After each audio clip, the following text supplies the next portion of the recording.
जय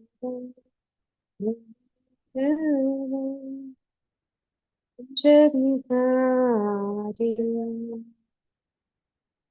जय राधा माधव जय बिहारी जय गोपी जनवल्लभा गिरिवरधारी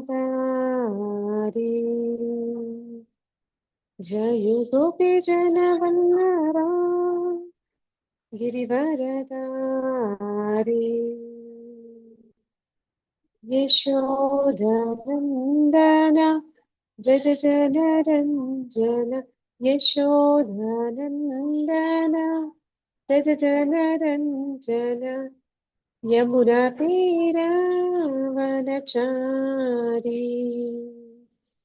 यमुनातीरावनचारी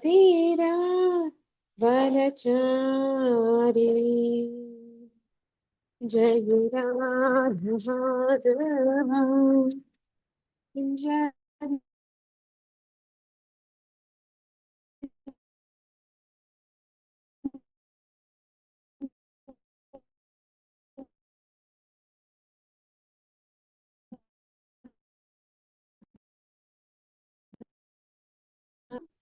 कृष्ण कृष्ण हरि हरि हरे राम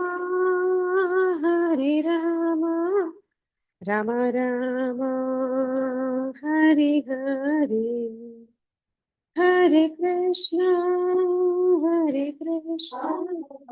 कृष्ण कृष्ण हरे हरे हरे राम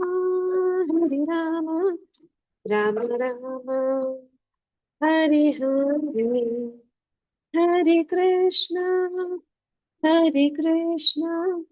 कृष्ण कृष्ण हरे हरे हरे राम राम राम हरे हरे हरे कृष्ण कृष्ण कृष्ण हरे हरे हरे राम राम राम हरे हरे ओम अज्ञानतिमिरान्धस्य ज्ञानाञ्जनशलाकया चक्षुरुन्मीलितं येन तस्मै श्रीगुरुवे नमः श्रीचैतन्यमनोभीष्टं स्थापितं येन भूतले स्वयं रूपः कदा मह्यं ददाति स्वपदान्तिकं वन्देऽहं श्रीगुरुश्रीयुतपदकमलं श्रीगुरून् वैष्णवांश्च श्रीरूपं साग्रजातं सहगण रघुनाथान्वितं तं सजीवं साद्वैतं सावधूतं परिजनसहितं कृष्णचैतन्यदेवं श्री राधा कृष्ण पादान सहगण ललिता श्री विशाखान्वितांश हे कृष्णा करुणा सिंधु दीनबंधु जगत्पते गोपीशा गोपिका कांता राधा कांता नमोस्तुते तप्त कांचन गौरांगी राधे वृंदावनेश्वरी वृषभानुसुते देवी प्रणमामि प्रिये वाञ्छाकल्पतरुश्च कृपा सिन्धुभ्यैव च पतितनां वैष्णवेभ्यो नमो नमः नमो विष्णुपादाय कृष्णप्रेष्ठाय भूतले स्वामिनिति नामिने नमस्ते सरस्वते देवी गौरवाणी निर्विशेषशून्यवादि पाश्चात्यदेशतारि जयो श्रीकृष्ण चैतन्य प्रभु नित्यानंद श्री अद्वैत गदाधर श्रीवासादि गौरभक्तवृंद हरे कृष्णा कृष्ण कृष्ण हरे हरे हरे राम राम राम हरे हरे हरे कृष्ಣ ಎಲ್ಲರಿಗೂ ಶ್ರೀ ಶ್ರೀ ರಾಧಾ ಗೋವಿಂದ ಮಂಗಳೂರು ಇಸ್ಕಾನ್ ಅವರು ಆಯೋಜಿಸಿರುವ ನಾಮನಿಷ್ಠ ಪ್ರಭುಗಳು ಆಯೋಜಿಸಿರುವ 3ನೇ ಹಂತದ ಹತ್ತಿರ ಸಾಮೃತ ಸಿಂಧಿ ತರಗತಿಗೆ ಎಲ್ಲರಿಗೂ ಸ್ವಾಗತ. ಹರೇ ಕೃಷ್ಣ.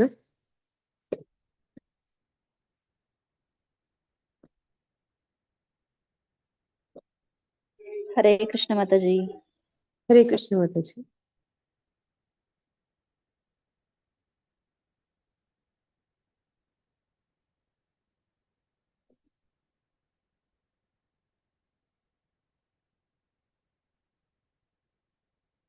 ಯಾವ ಚಾಪ್ಟರ್ ನಾವು ತಿಳ್ಕೊಳ್ತಾ ಇದ್ವಿ ಅಂತ ಯಾರಾದ್ರೂ ಹೇಳ್ತೀರಾ? 7ನೇ ಚಾಪ್ಟರ್ ಭಕ್ತಿ ತತ್ವಗಳಿಗೆ ಪ್ರಮಾಣ. 7ನೇ ಚಾಪ್ಟರ್ ತಿಳ್ಕೊತಾ ಇದ್ವಿ. ಅದರಲ್ಲಿ ಏನೆಲ್ಲ ವಿಷಯಗಳನ್ನ ತಿಳ್ಕೊಂಡಿದ್ದೀವಿ ಇಲ್ಲಿವರೆಗೂ?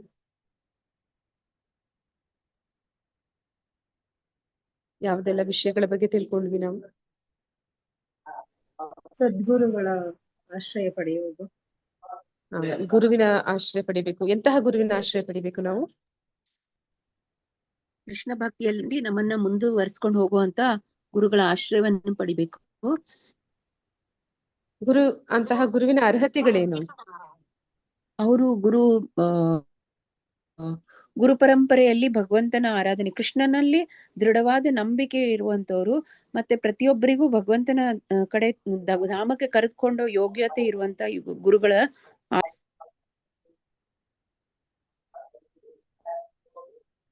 ಅಂದ್ರೆ ನಾವು ಸರಿಯಾದ ಗುರು ಶಿಷ್ಯ ಪರಂಪರೆ, ಅಧಿಕೃತ ಗುರು ಶಿಷ್ಯ ಪರಂಪರೆಯಲ್ಲಿ ಬಂದಂತ ಆಚಾರ್ಯರನ್ನೇ ಆರಿಸ್ಕೋಬೇಕು. ಮತ್ತೆ ಆ ಗುರು ಆ ಒಂದು ಅಭ್ಯಾಸ, ಆಧ್ಯಾತ್ಮಿಕ ಅಭ್ಯಾಸವನ್ನ ಮಾಡಿ ಆತ್ಮ ಸಾಕ್ಷಾತ್ಕಾರವನ್ನ ಪಡೆದಂತವನಾಗಿರ್ಬೇಕು.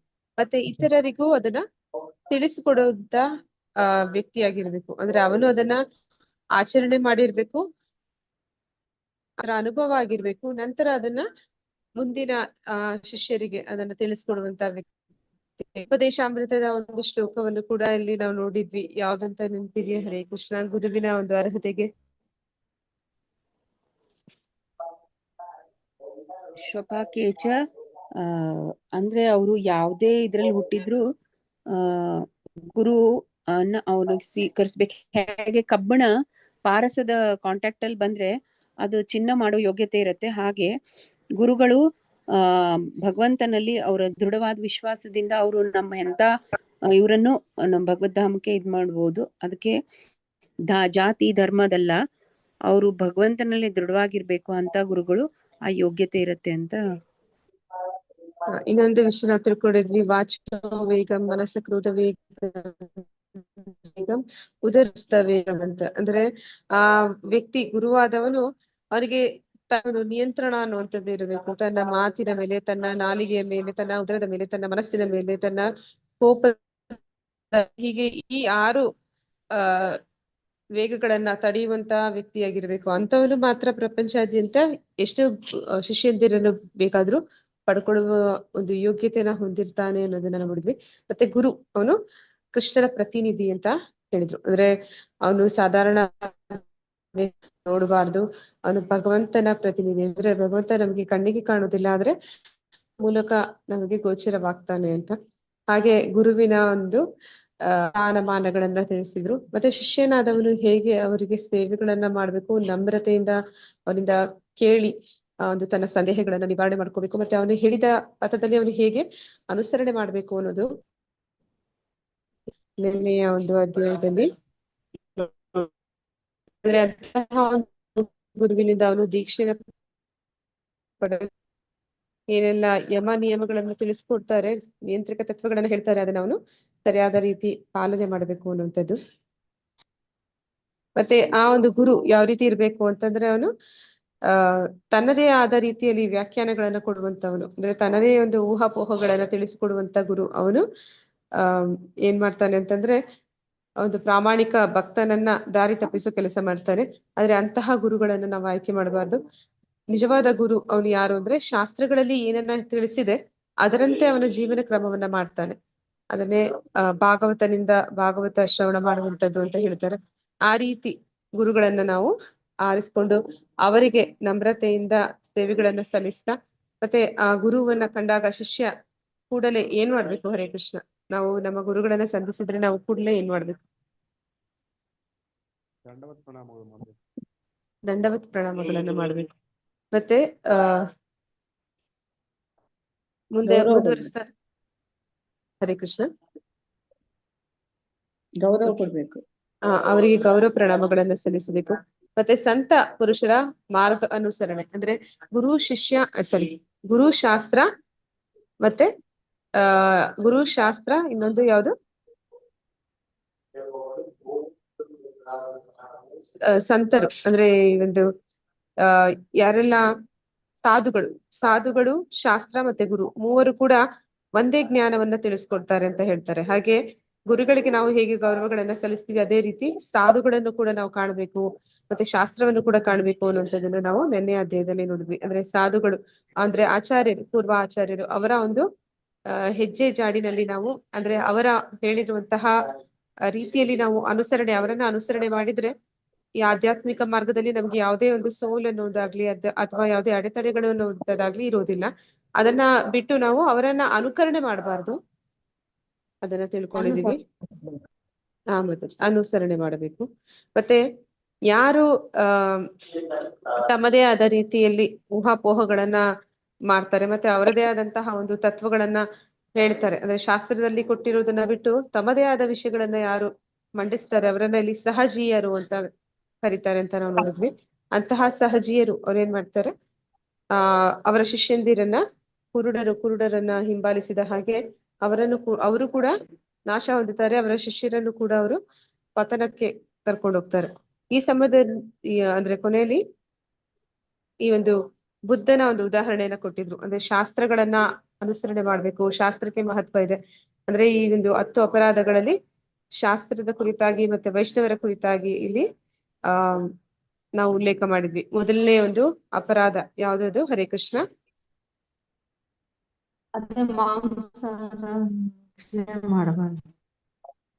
ಮೊದಲ ಅಪರಾಧ ಅಂತಂದ್ರೆ to blaspheme the devotees who have dedicated the life for propagating the holy name of the lord. ಯಾರು ಒಂದು ಹರಿನಾಮ ಸಂಕೀರ್ತನೆಯನ್ನ ಪ್ರಪಂಚಾದ್ಯಂತ ಹರಡುವ ಒಂದು ಕಾರ್ಯದಲ್ಲಿ ತೊಡಗಿರ್ತಾರೆ ಅಂತವರನ್ನ ನಾವು ನಿಂದಿಸುವಂತದ್ದು, ಅದು ಮಹಾ ಅಪರಾಧ. ಅದೇ ರೀತಿ ಈ ವೇದ ಶಾಸ್ತ್ರಗಳನ್ನು ನಿಂದಿಸುವಂತದ್ದು ಕೂಡ ಅಷ್ಟೇ ಗುರುತರವಾದ ಒಂದು ಅಪರಾಧ. ಎರಡನ್ನು ನಾವು ಮಾಡಬಾರ್ದು ಅಂತ ಹೇಳಿದ್ದಾರೆ. ಹಾಗಾದ್ರೆ ಸ್ವಯಂ ಭಗವಂತ ಬುದ್ಧ, ಅವನು ಭಗವಂತನ ಅವತಾರ ಆಗಿದ್ದು ಅವನು ಯಾಕೆ ವೇದಗಳನ್ನ ನಿಂದಿಸಿದ, ವೇದಗಳನ್ನ ಅವನು ಆಚರಣೆ ಮಾಡಬಾರ್ದು ಅಂತ ಯಾಕೆ ಹೇಳಿದ ಅನ್ನುವಂಥದ್ದನ್ನ ಪ್ರಶ್ನೆ ಮಾಡ್ತಾರೆ. ಆದ್ರೆ ಅದಕ್ಕೆ ಕಾರಣ ಇತ್ತು. ಏನ್ ಕಾರಣ ಇತ್ತು? ಹರೇ ಕೃಷ್ಣ, ಯಾಕೆ ಬುದ್ಧ ಆ ರೀತಿ ಮಾಡ್ತಾನೆ? ಯಾಕಂದ್ರೆ ಧರ್ಮದ ಹೆಸರಲ್ಲಿ ಅನ್ಕಂಟ್ರೋಲ್ಡ್ ಮಾಂಸಾಹಾರ ಭಕ್ಷಣೆ ಮಾಡೋದಕ್ಕೆ ಶುರು ಮಾಡ್ತಾರೆ ಜನ, ಅದಕ್ಕೋಸ್ಕರ ಪ್ರಾಣಿ ಹಿಂಸೆ ಮಾಡ್ತಾರೆ. ಅದಕ್ಕೆ ಭಗವಂತ ಬುದ್ಧನ ಅವತಾರದಲ್ಲಿ ಬಂದು ಅದನ್ನ ನಿಲ್ಲಿಸ್ತಾನೆ. ನಂತರ ಅದನ್ನ ಮತ್ತೆ ವೇದಶಾಸ್ತ್ರಗಳನ್ನ ಯಾರು ಮತ್ತೆ ವಾಪಸ್ ತರುವಂತದ್ದು? ಅವರು ಇದನ್ನ ಮತ್ತೆ ಈ ಒಂದು ವೇದಗಳ ಪ್ರಾಮುಖ್ಯತೆಯನ್ನು ಅವರು ತಿಳಿಸ್ಕೊಳ್ತಾರೆ.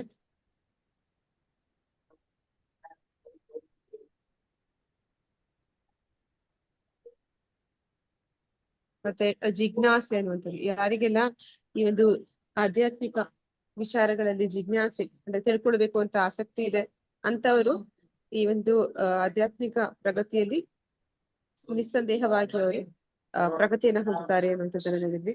ಮತ್ತೆ ಕೃಷ್ಣನ ತೃಪ್ತ್ಯರ್ಥವಾಗಿ ಲೌಕಿಕವಾದದನ್ನೆಲ್ಲ ತ್ಯಾಗ ಮಾಡುತ್ತೆ. ಅಂದ್ರೆ ಭಕ್ತಿಗೆ ಪೂರಕವಾದದನ್ನ ಮಾತ್ರ ಮಾಡ್ಬೇಕು. ಭಕ್ತಿಗೆ ಪೂರಕವಾದದ್ದು ನಮಗೆ ಇಷ್ಟ ಇಲ್ಲ ಅಂದ್ರೂ ಅದನ್ನ ಮಾಡ್ಬೇಕು. ಭಕ್ತಿಗೆ ವಿರುದ್ಧವಾದದ್ದು ಏನಿದೆ ಅದು ನಮ್ಗೆ ಎಷ್ಟೇ ಇಷ್ಟ ಇದ್ರು ನಾವು ಅದನ್ನ ತ್ಯಾಗ ಮಾಡ್ಬೇಕು. ಅದನ್ನೇ ಒಂದು ವೈರಾಗ್ಯ ಅಂತ ಹೇಳ್ತಾರೆ. ಯುಕ್ತ ವೈರಾಗ್ಯ, ಫಾಲ್ತು ವೈರಾಗ್ಯ.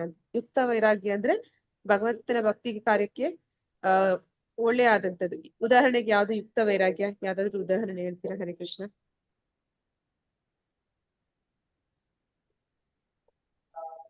ಕಾಫಿ ಟೀ ಕುಡಿಬಾರ್ದು ಅಂತ ಹೇಳ್ತೀವಿ. ಕಾಫಿ ಟೀ ಕುಡಿಬಾರ್ದು, ಈರುಳ್ಳಿ ಬೆಳ್ಳುಳ್ಳಿ ಸೇವಿಸಬಾರ್ದು ಅಂತ ಹೇಳ್ತಾರೆ. ನಮ್ಗೆ ಅದು ಎಷ್ಟೇ ಇಷ್ಟ ಇದ್ರು ಕೂಡ ನಾವು ಅದನ್ನ ತ್ಯಜಿಸಬೇಕು. ಅದನ್ನ ಯುಕ್ತ ವೈರಾಗ್ಯ ಅಂತ ಹೇಳ್ತಾರೆ. ಮತ್ತೆ ಯಾವ್ದು ಫಾಲ್ತು ವೈರಾಗ್ಯ?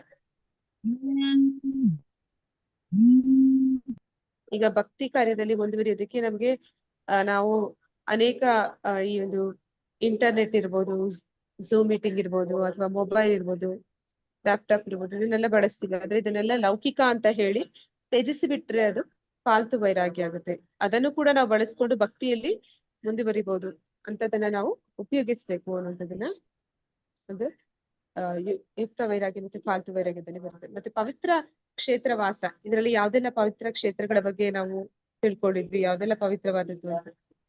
ಮಥುರಾ, ವೃಂದಾವನ, ದ್ವಾರಕಾ, ಇಂತ ಕ್ಷೇತ್ರಗಳು ಮಾತಾಜಿ. ಇಂಥ ಕ್ಷೇತ್ರಗಳಲ್ಲಿ ನಾವು ವಾಸ ಮಾಡ್ಬೇಕು ಅಂತ ಅಂದ್ರೆ ಅಲ್ಲಿಗೆ ನಾವು ಯಾತ್ರೆ ಹೋಗ್ಬೇಕು, ಅಥವಾ ಕೆಲವು ದಿನಗಳ ಸಮಯ ಆದ್ರೂ ನಾವಲ್ಲಿ ಅಂದ್ರೆ ನಾವು ಇರೋ ಪ್ರಯತ್ನ ಮಾಡ್ಬೇಕಂತ ಸ್ಥಳಗಳಲ್ಲಿ ಭಗವಂತನ ಒಂದು ಸ್ಮರಣೆ ಮಾಡ್ಬೇಕು ಅನ್ನುವಂಥದ್ದು. ಯಾಕೆ ಅಂತಂದ್ರೆ ಆ ವೃಂದಾವನ ಅನ್ನುವಂಥದ್ದು ಸ್ವತಃ ಭಗವಂತ ತನ್ನ ಧಾಮವನ್ನ ಅವನು ಭೂಮಿಗೆ ತಗೊಂಡು ಬರುವಂತದ್ದು. ಅಂತಹ ಸ್ಥಾನದಲ್ಲಿ ನಾವು ಇರುವಂತದ್ದು ಮಹಾಪುಣ್ಯಕರವಾದ ವಿಷಯ. ಮತ್ತೆ ಅಲ್ಲಿರುವಂತವರನ್ನ ದೇವತೆಗಳು ಏನಂತ ಹೇಳ್ತಾರೆ, ಸಾಧಾರಣ ಮನುಷ್ಯರು ನಾವು ಅಲ್ಲಿ ವೃಂದಾವನ ದ್ವಾರಕೆಯಲ್ಲಿರೋರನ್ನೆಲ್ಲ ಸಾಧಾರಣವಾಗಿ ಕಾಣ್ತೀವಿ, ಆದ್ರೆ ದೇವತೆಗಳು ಏನಂತ ಹೇಳ್ತಾರೆ ಅಂದ್ರೆ ಅಲ್ಲಿ ಇರುವಂತಹ ಒಂದು ಪ್ರಾಣಿ ಪಕ್ಷಿ ಕೀಟ ಕೂಡ ಅದು ಆಧ್ಯಾತ್ಮಿಕ ಜಗತ್ತಿನಲ್ಲಿ ಇರುವಂತಹ ವ್ಯಕ್ತಿಗಳು, ಆ ಲೋಕದಲ್ಲಿರುವಂತಹ ಜನರ ಹಾಗೆಯೇ ಭಗವಂತನ ಭಕ್ತರು ಅಂತ ಹೇಳ್ತಾರೆ. ಹಾಗೆ ಅಷ್ಟು ಮಹಾಪುಣ್ಯ ಮಾಡಿದ್ರೆ ಮಾತ್ರನೇ ಅಂತಹ ಸ್ಥಳಗಳಲ್ಲಿ ಜನ ವಾಸ ಆಗೋದಕ್ಕೆ ಸಾಧ್ಯ ಅಂತ. ಮತ್ತೆ ಜಗನ್ನಾಥ ಪುರಿಯ ಬಗ್ಗೆ ಕೂಡ ನಾವು ನೋಡಿದ್ವಿ, ಗಂಗಾ ನದಿಯ ಬಗ್ಗೆ ಕೂಡ ನಾವು ನೋಡಿದ್ವಿ. ಮತ್ತೆ ಅಗತ್ಯವಿದ್ದಷ್ಟನ್ನೇ ಸ್ವೀಕಾರ ಮಾಡ್ಬೇಕು. ಅಗತ್ಯವಿದ್ದಷ್ಟನ್ನ ಸ್ವೀಕಾರ ಮಾಡೋದು, ಇದ್ರಲ್ಲಿ ನಾವ್ ಯಾವ ವಿಚಾರವನ್ನ ತಿಳ್ಕೊಂಡಿದ್ವಿ? ಭಕ್ತಿ ಸಾಧನೆ ಮಾಡುವಾಗ, ಸೇವೆ ಮಾಡುವಾಗ ಅತಿಯಾಗಿ ಯಾವ್ದನ್ನು ಮಾಡಬಾರ್ದು ಅಂತ. ಅತಿಯಾಗಿ ಮಾಡಿ ಏನು ಅಂದ್ರೆ ಈ ಭಕ್ತಿ ಎನ್ನುವಂಥದ್ದು ನಿರಂತರವಾಗಿ ಅದು ನಡೀತಾ ಇರ್ಬೇಕು. ಯಾವಾಗ ವ್ಯಕ್ತಿ ತುಂಬಾ ಅತಿಯಾಗಿ ಮಾಡ್ತಾನೆ, ಆಮೇಲೆ ಅವನು ಅದನ್ನ ಮುಂದುವರ್ಸಕ್ ಆಗ್ದಿರಾ ಅರ್ಧದಲ್ಲಿ ನಿಲ್ಲಿಸುವ ಒಂದು ಪರಿಸ್ಥಿತಿಗೆ ಅವನು ಹೋಗ್ಬೋದು. ಅಂತಹ ಒಂದು ಅಪಾಯಕ್ಕೆ ಸಿಲುಕಬಾರ್ದು ಅನ್ನೋಂಥದ್ದನ್ನ ಹೇಳ್ತಾರೆ. ಅಂದ್ರೆ ಪ್ರತಿದಿನ 16 ಸುತ್ತು ಜಪವನ್ನ ಮಾಡ್ಲೇಬೇಕು. ಒಂದು ಅದು ಕನಿಷ್ಠ ಪಕ್ಷ 16 ಸುತ್ತು ಅನ್ನುವಂಥದ್ದು ಅದನ್ನ ಕಂಪಲ್ಸರಿ ಮಾಡ್ಬೇಕು. ಹಾಗೆ ಒಂದು ವೇಳೆ ಮಾಡ್ಲಿಕ್ಕೆ ಸಾಧ್ಯ ಆಗದೆ ಹೋದ್ರೆ, ಸೇವೆ ಅತಿ ಹೆಚ್ಚಾಗಿ ಮಾಡ್ಲಿಕ್ಕೆ ಅಂತಹ ಸೇವೆ ಮಾಡಬಾರ್ದು ಅಂತಾನೆ ಹೇಳ್ತಾರೆ. ಹಾಗೆ ಒಂದು ವೇಳೆ ಸ್ವೀಕಾರ ಮಾಡಿದಾಗ ಮಾಡದಿರ ಹೋದ್ರೆ ಅದನ್ನ ಮುಂದಿನ ದಿನಗಳಲ್ಲಿ ಅದನ್ನ ಕಂಪ್ಲೀಟ್ ಮಾಡ್ಬೇಕು ಅನ್ನುವಂಥದ್ದನ್ನ ಇಲ್ಲಿ ನಾವು ನೋಡಿದ್ವಿ. ಏಕಾದಶಿ ದಿನದ ಉಪವಾಸದ ಬಗ್ಗೆ ತಿಳ್ಕೊಂಡ್ವಿ. ಏಕಾದಶಿ ತಪಸ್ಸು ಒಂದು ವೈರಾಗ್ಯವನ್ನ ನಮ್ಮಲ್ಲಿ ಹುಟ್ಟಿಸುವಂತಹ ಒಂದು ವಿಷಯ. ಅಂದ್ರೆ ಆ ದಿನ ನಾವು ಭಗವಂತನಿಗೆ ಅತಿ ಸಮೀಪದಲ್ಲಿ ಇರ್ತೀವಿ. ಅಂದ್ರೆ ಭಗವಂತನಿಗೆ ಏಕಾದಶಿ ಅಂದ್ರೆ ಅತಿ ಪ್ರಿಯ, ಯಾಕಂದ್ರೆ ಅವನೆಲ್ಲ ಭಕ್ತರು ಅವನ ಸ್ಮರಣೆಯಲ್ಲಿ ಆ ದಿನವನ್ನ ಕಳೀತಾರೆ. ಅವರೆಲ್ಲ ಲೌಕಿಕ ವಿಷಯಗಳನ್ನ, ಕಾರ್ಯಗಳನ್ನ ಅವರು ಸ್ಥಗಿತಗೊಳಿಸ್ತಾರೆ. ಹಾಗಾಗಿ ಏಕಾದಶಿ ಮಹತ್ವವನ್ನ ಕೂಡ ನಾವು ನೋಡಿದ್ವಿ. ಈಗ ಮುಂದುವರಿಸಿ ನಾವು ಅಶ್ವತ್ಥ ವೃಕ್ಷಕ್ಕೆ ಗೌರವ ಸಮರ್ಪಣೆ ಇಲ್ಲಿಂದ ಮುಂದುವರಿಸಬೇಕು. ಹರೇ ಕೃಷ್ಣ. ಯಾರಾದ್ರೂ ಹೋಗ್ತೀರಾ? ಭಕ್ತನು ತುಳಸಿ, ಅಶ್ವತ್ಥ ಹಾಗೂ ಮಲಕ, ನೆಲ್ಲಿ ವೃಕ್ಷಗಳಿಗೆ ನೀರೆರೆಯಬೇಕು ಎಂದು ಸ್ಕಂದ ಪುರಾಣದಲ್ಲಿ ಆದೇಶವಿದೆ. ಹಾಗೆಯೇ ಭಕ್ತನು ಗೋವುಗಳಿಗೆ ಮತ್ತು ಬ್ರಾಹ್ಮಣರಿಗೆ ಗೌರವ ತೋರಬೇಕು. ವೈಷ್ಣವರಿಗೆ ಗೌರವದಿಂದ ನಮಸ್ಕರಿಸಿ ಅವರನ್ನು ಕುರಿತು ಧ್ಯಾನಿಸಿ ಅವರ ಸೇವೆ ಮಾಡಬೇಕು. ಈ ಎಲ್ಲಾ ಪ್ರಕ್ರಿಯೆಗಳು ಭಕ್ತನನ್ನು ತನ್ನ ಪಾಪದ ಚಟುವಟಿಕೆಗಳ ಪ್ರತಿಫಲಗಳನ್ನು ಕಡಿಮೆ ಮಾಡುವುದರಲ್ಲಿ ಸಹಾಯ ಮಾಡುತ್ತವೆ. ಭಕ್ತರಲ್ಲದ ಜನ ಧನ್ಯವಾದಗಳು ಪ್ರಭುಜಾತಿ. ಹೇಳ್ಬೋದಲ್ಲ, ಮುಂದಕ್ಕೆ ಹೋಗೋಣ. ಹರೇ ಕೃಷ್ಣ. ಅಂದ್ರೆ ಯಾರು ವೈಷ್ಣವರಿದ್ದಾರೆ ಅವರು ಪ್ರತಿದಿನ ತುಳಸಿ, ಅವರ ಎಲ್ಲರ ಮನೆಯಲ್ಲೂ ಕೂಡ ಸಾಧಾರಣವಾಗಿ ಸನಾತನ ಧರ್ಮದವರು ತುಳಸಿ ಗಿಡವನ್ನ ಇಟ್ಕೊಂಡಿರ್ತಾರೆ.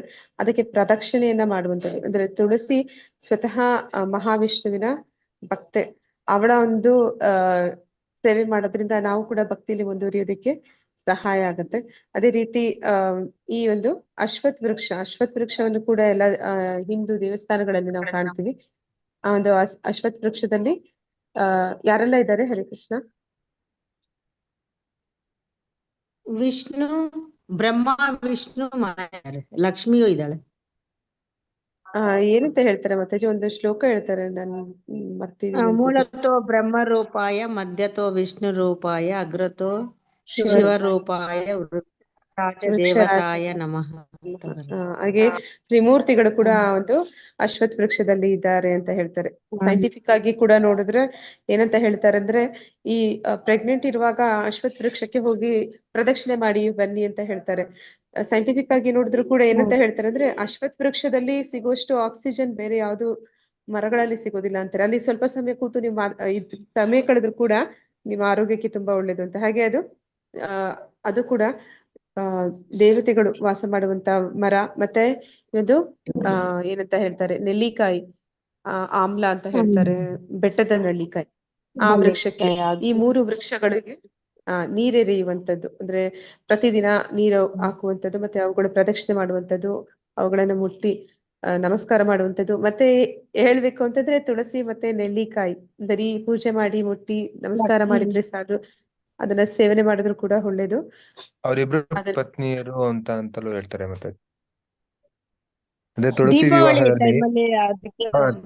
ತುಳಸಿ ವಿವಾಹದಲ್ಲಿ ತುಳಸಿ ವಿವಾಹದಲ್ಲಿ ನೆಲ್ಲಿಕಾಯಿ ಕಡ್ಡಿನ ಇಟ್ಟು ತುಳಸಿ ಜೊತೆಗೆ ಮದುವೆ ಮಾಡ್ತಾರೆ ಮಾತಾಜಿ. ಅದೇ ತುಳಸಿ ಹಬ್ಬ ಮಾಡ್ತಾರಲ್ಲ ದೀಪಾವಳಿ ದಿವಸ ತುಳಸಿ ಹಬ್ಬ ಅದ್ ಮಾಡ್ತಾರೆ. ಅವಾಗ ನೆಲ್ಲಿಕಾಯಿದು ರಂಬೆ ಇಟ್ಟು ಅದೆರಡಕ್ಕೂ ಮದುವೆ ಮಾಡೋದು, ಪೂಜೆ ಮಾಡಿ ಅದ್ ಆರತಿ ಬೆಳಗ್ಗೆ ಎಲ್ಲ ಮಾಡ್ತಾರೆ ಮಾತಾಜಿ.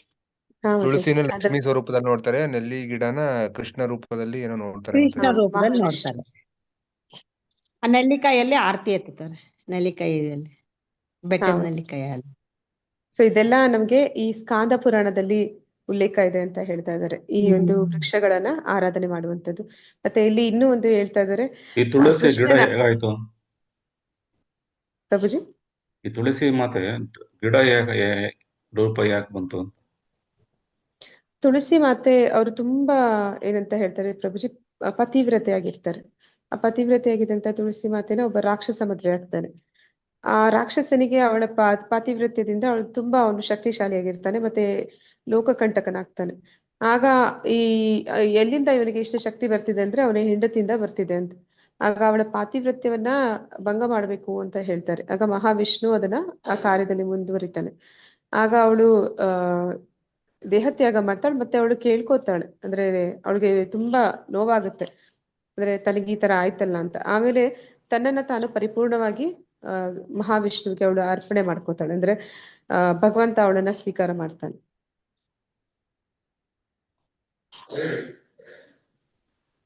ಓಕೆ, ಈಗ ಇನ್ನೂ ಒಂದು ವಿಚಾರ ಇಲ್ಲಿ ಹೇಳ್ತಾ ಇದ್ರೆ ಯಾವ್ದು ಅಂದ್ರೆ ಬ್ರಾಹ್ಮಣ ಮತ್ತೆ ಗೋವುಗಳು. ಭಗವಂತನ ಒಂದು ಶ್ಲೋಕ ಹೇಳುವಾಗ ಗೋ ಬ್ರಾಹ್ಮಣ ಹಿತಾಯ ಚ ಜಗದ್ಹಿತಾಯ ಕೃಷ್ಣಾಯ ಗೋವಿಂದಾಯ ನಮೋ ನಮಃ ಅಂತ.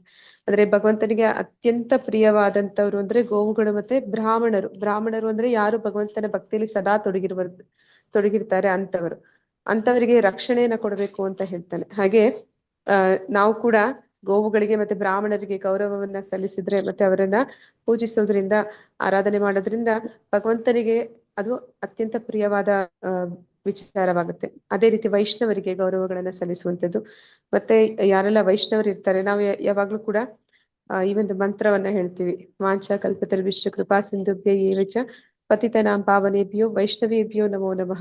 ವೈಷ್ಣವರಿಗೆ ಅವಾಗವಾಗ ನಾವು ನಮಸ್ಕಾರಗಳನ್ನು ಸಲ್ಲಿಸೋದ್ರಿಂದ ಭಕ್ತಿಯಲ್ಲಿ ನಾವು ಮುಂದುವರಿಯೋದಕ್ಕೆ ಅವರ ಒಂದು ಸಹಾಯ ನಮಗೆ ಸಿಗುತ್ತೆ. ಎಲ್ಲ ಪ್ರಕ್ರಿಯೆಗಳು ಭಕ್ತನನ್ನು ತನ್ನ ಪಾಪದ ಚಟುವಟಿಕೆಗಳ ಪ್ರತಿಫಲಗಳನ್ನ ಕಡಿಮೆ ಮಾಡೋದ್ರಲ್ಲಿ ಸಹಾಯ ಮಾಡುತ್ತೆ. ಯಾವಾಗ ನಾವು ಇದನ್ನ ಕ್ರಮಬದ್ಧವಾಗಿ ಮಾಡ್ತೀವಿ, ಪ್ರತಿದಿನ ಮಾಡ್ತೀವಿ, ಆಗ ನಮ್ಮೆಲ್ಲ ಪಾಪಗಳು ಅದು ಕ್ರಮೇಣ ಕಡಿಮೆ ಆಗುತ್ತೆ ಅನ್ನೋದನ್ನಲ್ಲಿ ಹೇಳ್ತಾ ಇದ್ದಾರೆ. ಭಕ್ತರಲ್ಲದ ಜನರ ಸಂಘ ಪರಿತ್ಯಾಗ. ಹರಿಕೃಷ್ಣ ಯಾರಾದ್ರೂ ಓದಿ.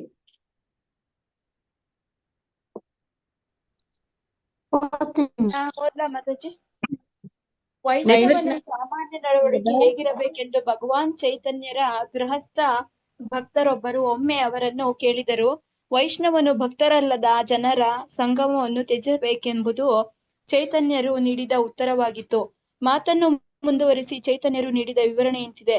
ಭಕ್ತರಲ್ಲದವರಲ್ಲಿ 2 ವರ್ಗಗಳಿವೆ. ಒಂದು ವರ್ಗಕ್ಕೆ ಸೇರಿದ ಜನ ಕೃಷ್ಣನ ಪಾರಮ್ಯಕ್ಕೆ ವಿರೋಧಿಗಳು. ಇನ್ನೊಂದು ವರ್ಗದವರು ಐಹಿಕ ಭೋಗಾಸಕ್ತರು. ಬೇರೆಯ ಮಾತುಗಳಲ್ಲಿ ಹೇಳುವುದಾದರೆ ಐಹಿಕ ಸುಖವನ್ನು ಅರಸುವವರು ಮತ್ತು ಭಗವಂತನ ಪಾರಮ್ಯವನ್ನು ವಿರೋಧಿಸುವ ಜನರನ್ನು ಅವೈಷ್ಣವರೆಂದು ಕರೆಯುತ್ತಾರೆ. ಅವರ ಸಂಘವನ್ನು ಖಂಡಿತವಾಗಿಯೂ ತಪ್ಪಿಸಿಕೊಳ್ಳಬೇಕು. ಮುಂದೆ ಓದ್ಲಾ ಮಾತಾಜಿ? ಇರಿ ಮಾತಾಜಿ, ಇದು ಹೇಳ್ಬಿಡೋಣ. ಇಲ್ಲಿ ಏನಂತ ಹೇಳ್ತಾ ಇದ್ದಾರೆ ಅಂದ್ರೆ, ಯಾರು ವೈಷ್ಣವರಲ್ಲ ಅಂತವರ ಸಂಘ ನಾವು ಮಾಡಬಾರ್ದು ಅಂತ. ಇಲ್ಲಿ ನಾವು ಉಪದೇಶಾಮೃತದಲ್ಲಿ ಅಲ್ವಾ ನಾವು ನೋಡಿದ್ದು 3 ರೀತಿಯ ಜನ ಬರ್ತಾರೆ, ಕನಿಷ್ಠಾಧಿಕಾರಿ, ಮಧ್ಯಮಾಧಿಕಾರಿ, ಉತ್ತಮಾಧಿಕಾರಿ ಅಂತ. ನೆನ್ಪಿದ್ಯಾ? ಹರೇ ಕೃಷ್ಣ. ಕನಿಷ್ಠಾಧಿಕಾರಿಗಳು ಅಂದ್ರೆ ಯಾರು? ಕನಿಷ್ಠ ಅಂದ್ರೆ ದೇವರನ್ನ ನಂಬದೇ ಇರೋರು ಮಾಯಾವಾದಿಗಳು. ಅಲ್ಲ ಮಾತಾಜಿ, ಮಧ್ಯಮ ಅಂದ್ರೆ ಕನಿಷ್ಠ ಅಧಿಕಾರಿಗಳು ಅಂದ್ರೆ ಈಗ ತಾನೇ ಭಕ್ತಿಗೆ ಬರ್ತಿದ್ದಾರೆ, ಆದ್ರೆ ಅವ್ರಿಗೆ ವ್ಯತ್ಯಾಸ ಗೊತ್ತಿಲ್ಲ. ಭಗವಂತನ ಒಂದು ದೇವಸ್ಥಾನಕ್ಕೆ ಬರ್ತಾರೆ, ಭಗವಂತನಿಗೆ ನಮಸ್ಕಾರ ಮಾಡ್ತಾರೆ, ಮತ್ತೆ ಯಾರು ಭಕ್ತರು ಯಾರು ಅಭಕ್ತರು ಈ ರೀತಿ ಅವರು ಯಾವುದೇ ಒಂದು ವಿಚಾರಗಳು ಅವರಿಗೆ ಗೊತ್ತಿರೋದಿಲ್ಲ ಅಷ್ಟೇ. ಮತ್ತೆ ಮಧ್ಯಮಾಧಿಕಾರಿಗಳು ಅಂದ್ರೆ ಯಾರು ಅಂದ್ರೆ ಅವರು ಕನಿಷ್ಠಾಧಿಕಾರಿಗಳ ಮೇಲೆ ಅವ್ರಿಗೆ ಅನುಕಂಪ ಇರುತ್ತೆ. ಯಾರು ಭಗವಂತ ಅಂದ್ರೆ ದೇವೋತ್ತಮ ಪರಮ ಪುರುಷ ಅಂದ್ರೆ ಯಾರು ಅಂತ ಅವ್ರಿಗೆ ತಿಳಿದಿರುತ್ತೆ, ಮತ್ತೆ ಭಗವಂತನ ಭಕ್ತರು ಯಾರು ಅಂತ ಗೊತ್ತಿರುತ್ತೆ. ಆ ಭಕ್ತರ ಸಂಘವನ್ನ ಅವರು ಬಯಸ್ತಾರೆ. ಮತ್ತೆ ಯಾರು ಭಗವಂತನಲ್ಲಿ ಅಸೂಯೆಯನ್ನ ಬೆಳೆಸ್ಕೊಂಡಿರ್ತಾರೆ, ಭಗವಂತನನ್ನ ದ್ವೇಷಿಸ್ತಾರೆ, ಅಂತವರಿಂದ ಅವರು ದೂರ ಇರ್ತಾರೆ. ಅವರನ್ನ ಮಧ್ಯಮಾಧಿಕಾರಿ ಅಂತ ಹೇಳ್ತಾರೆ. ಉತ್ತಮಾಧಿಕಾರಿ ಅಂದ್ರೆ ಯಾರು ಅಂತಂದ್ರೆ ಅವರು ಎಲ್ಲರನ್ನೂ ಕೂಡ ಸಮಾನವಾಗಿ ಕಾಣ್ತಾರೆ. ಎಲ್ಲರಲ್ಲೂ ಕೂಡ ಬರೀ ಒಳ್ಳೇದನ್ನ ಮಾತ್ರನೇ ಹುಡುಕ್ತಾರೆ. ಅವ್ರು ಯಾವ ರೀತಿ ಯೋಚನೆ ಮಾಡ್ತಾರೆ ಅಂದ್ರೆ ನಾನೇ ಅತ್ಯಂತ ಪತಿತ, ಉಳಿದವರೆಲ್ಲರೂ ಕೂಡ ಭಕ್ತರು, ಶುದ್ಧ ಭಕ್ತರು ಅಂತ ಹೇಳಿ ಅಂತಹ ಒಂದು ಮನಸ್ಥಿತಿಯಲ್ಲಿ ಇರ್ತಾರೆ. ಒಂದು ಉತ್ತಮಾಧಿಕಾರಿಗಳು ಅವರ ಒಂದು ಸಂಪರ್ಕಕ್ಕೆ ಎಂತ ವ್ಯಕ್ತಿಗೆ ಬಂದ್ರು ಕೂಡ ಅವನನ್ನು ಕೂಡ ಒಂದು ಮನಪರಿವರ್ತನೆ ಮಾಡಿ ಭಕ್ತರನ್ನಾಗಿಸುವ ಶಕ್ತಿ ಅವರಲ್ಲಿ ಇರುತ್ತೆ. ಇಲ್ಲಿ ಅದೇ ರೀತಿ ಹೇಳ್ತಾ ಇದ್ದಾರೆ, ಈ ಮಧ್ಯಮಾಧಿಕಾರಿಗಳು ಯಾರಿದ್ದಾರೆ ಅಂದ್ರೆ ಭಕ್ತಿಯ ಮಾರ್ಗದಲ್ಲಿ ಈಗ ತಾನೇ ಅಂದ್ರೆ ಅವರದ್ದು ಒಂದು ಶ್ರದ್ಧೆ ಅನ್ನುವಂಥದ್ದು ಕೋಮಲ ಶ್ರದ್ಧೆ ಅಂತ ಹೇಳ್ತಾರೆ. ಅಂದ್ರೆ ಅಷ್ಟು ದೃಢವಾದ ಶ್ರದ್ಧೆ ಅದು ಇರೋದಿಲ್ಲ ಕನಿಷ್ಠಾಧಿಕಾರಿಗಳಲ್ಲಿ. ಮಧ್ಯಮಾಧಿಕಾರಿಗಳಲ್ಲೂ ಕೂಡ ಅಂದ್ರೆ ಅವರನ್ನ ವಾದಕ್ಕೆ ಯಾರಾದ್ರೂ ಕರೆದು ವಾದ ಮಾಡಿದ್ರೆ ಏನಾಗ್ತಾರೆ, ಅವರು ಸೋಲ್ತಾರೆ, ವಾದ ಮಾಡ್ಲಿಕ್ಕೆ ಆಗೋದಿಲ್ಲ. ಆದ್ರೂ ಕೂಡ ಅವರ ಶ್ರದ್ಧೆ ಅನ್ನುವಂಥದ್ದು ಅದು ಹೋಗೋದಿಲ್ಲ.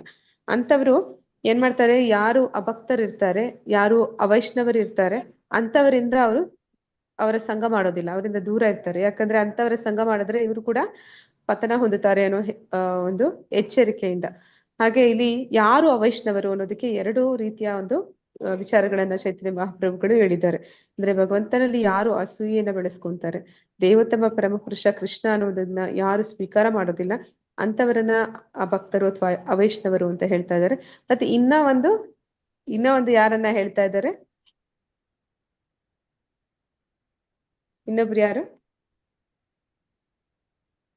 ಹರೇ ಕೃಷ್ಣ. ಅಸುರಿ ಸ್ವಭಾವದವರು, ವಿರೋಧಿಸುವವರು ಮತ್ತು ಐಹಿಕ ಭೋಗಾಸಕ್ತರು, ಬದ್ಧಜೀವಿಗಳು. ಅಂದ್ರೆ ಯಾರಿಗೆ ಈ ಲೌಕಿಕ ವಿಷಯಗಳಲ್ಲಿ ಆಸಕ್ತಿ ತುಂಬಾ ಜಾಸ್ತಿ ಇದೆ ಅಂತವರನ್ನು ಕೂಡ ಅವೈಷ್ಣವರು, ಅಭಕ್ತರು ಅಂತ ಇಲ್ಲಿ ಕರಿತಾ ಇದ್ದಾರೆ. ಇಂಥ ಎರಡೂ ವರ್ಗದ ಜನರಿಂದ ನಾವು ಸದಾ ನಮ್ಮನ್ನ ನಾವು ದೂರ ಇಟ್ಟು ಎಚ್ಚರಿಕೆಯಿಂದ ನಮ್ಮ ಭಕ್ತಿಯಲ್ಲಿ ಅಡ್ಡಿ ಆತಂಕಗಳು ಉಂಟು ಮಾಡುವಂತಹ ಇಂಥವರಿಂದ ನಮ್ಮನ್ನ ನಾವು ಕಾಪಾಡ್ಕೋಬೇಕು ಅನ್ನೋದನ್ನಲ್ಲಿ ಹೇಳ್ತಾ ಇದ್ದಾರೆ. ಹರೇ ಕೃಷ್ಣ. ಮುಂದುವರಿಸಿ. ಹರೇ ಕೃಷ್ಣ ಮಾತಾಜಿ. ಓದ್ಲ ಮಾತಾಜಿ. ಹಾ ಪ್ರಭುಜಿ. ಉಕ್ಕಿನ ಪಂಜರದಲ್ಲಿ ಜೀವಿಸಬೇಕಾದ ಪ್ರಸಂಗ ಬಂದಾಗಲೂ ಅಥವಾ ದಗದಗಿಸಿ ಉರಿಯುವ ಜ್ವಾಲೆಯ ನಡುವೆ ಇರಬೇಕಾದ ಸಂದರ್ಭ ಒದಗಿದಾಗಲೂ ಅಂತಹ ಯಾತನೆಯನ್ನಾದರೂ ವ್ಯಕ್ತಿಯು ಒಪ್ಪಿಕೊಳ್ಳಬೇಕೆ, ಪರಂತು ಭಗವಂತನ ಪಾರಮ್ಯವನ್ನು ಶತಃ ಗತಾಯ ವಿರೋಧಿಸುವ ಜನರೊಟ್ಟಿಗೆ ಜೀವಿಸಬಾರದೆಂದು ಕಾತ್ಯಾಯನ ಸಂಹಿತೆಯು ಹೇಳುತ್ತದೆ. ಅದೇ ರೀತಿ ವ್ಯಕ್ತಿಯು ಅವನ್ನು, ಹುಲಿಯನ್ನು, ಮೊಸಳೆಯನ್ನು ಒಪ್ಪಿಕೊಳ್ಳಬಹುದು, ಆದರೆ ಪ್ರಾಪಂಚಿಕ ಅಪೇಕ್ಷೆಗಳಿಂದ ಪ್ರೇರಿತರಾಗಿ ವಿವಿಧ ದೇವತೆಗಳನ್ನು ಪೂಜಿಸುವ ಜನರ ಜೊತೆ ಸೇರಬಾರದೆಂದು ವಿಷ್ಣು ರಹಸ್ಯದಲ್ಲಿ ಹೇಳಿದೆ. ವ್ಯಕ್ತಿಯ ಲೌಕಿಕ ಲಾಭದ ಆಸೆ ಇದ್ದಲ್ಲಿ ಅಂಥವನು ಒಬ್ಬನೊಬ್ಬ ದೇವತೆಯನ್ನು ಪೂಜಿಸಬಹುದೆಂದು ಧರ್ಮಶಾಸ್ತ್ರದಲ್ಲಿ ಉಪದೇಶ ಉಂಟು. ಉದಾಹರಣೆಗೆ, ರೋಗ ವಿಮುಕ್ತನಾಗಲು ಒಬ್ಬ ವ್ಯಕ್ತಿಯು ಸೂರ್ಯದೇವನ ಉಪಾಸನೆ ಮಾಡಬಹುದು. ಸುಂದರ ಪತ್ನಿಯನ್ನು ಪಡೆಯಲಿಕ್ಕೆ ಇಚ್ಛಿಸುವವನು ಶಿವನ ಪತ್ನಿ ಉಮೆಯನ್ನು ಪೂಜಿಸಬಹುದು. ಉನ್ನತ ಮಟ್ಟದ ವಿದ್ಯೆಗಾಗಿ ಸರಸ್ವತಿಯನ್ನು ಪೂಜಿಸಬಹುದು. ಹೀಗೆ ಜನರ ಅಪೇಕ್ಷೆಗಳನ್ನು ಅನುಸರಿಸಿ ಯಾರು ಯಾವ ದೇವತೆಗಳನ್ನು ಪೂಜಿಸಬೇಕೆಂಬುದರ ಒಂದು ಪಟ್ಟಿಕೆಯ ಶ್ರೀಮದ್ ಭಾಗವತದಲ್ಲಿದೆ. ಆದರೆ ಇಂತಹ ಎಲ್ಲ ಉಪಾಸಕರು ದೇವತೆಗಳಲ್ಲಿ ಉದ್ದಂಡ ಭಕ್ತಿ ಉಳ್ಳವರಂತೆ ಕಂಡು ಬಂದರೂ ಅವರನ್ನು ಅಭಕ್ತರೆಂದೇ ಪರಿಗಣಿಸಲಾಗುತ್ತದೆ. ಅವರನ್ನು ಭಕ್ತರೆಂದು ಒಪ್ಪಿಕೊಳ್ಳುವಂತಿಲ್ಲ. ಧನ್ಯವಾದಗಳು ಮಾತಾಜಿ. ಮುಂದುವರಿಸ್ಬಿಡಿ ಪ್ರಭುಜಿ. ಹರೇ ಕೃಷ್ಣ. ಮುಗಿಸೋಣ. ಎಲ್ಲರೂ ಹೋಗಿ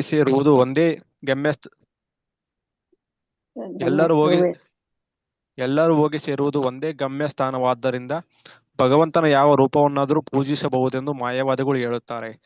ಆದರೆ ದೇವತೆಗಳನ್ನು ಪೂಜಿಸುವವರು ಕೊನೆಗೆ ಆ ದೇವತೆಗಳಿರುವ ಗ್ರಹ ಲೋಕಗಳನ್ನಷ್ಟೇ ಸೇರುತ್ತಾರೆಂದು ಭಗವದ್ಗೀತೆಯಲ್ಲಿ ಸ್ಪಷ್ಟವಾಗಿ ಹೇಳಿದೆ. ಅದೇ ಸ್ವಯಂ ಭಗವಂತನ ಭಕ್ತರಾದವರು ಅವನ ಧಾಮವನ್ನು ಸೇರುತ್ತಾರೆ.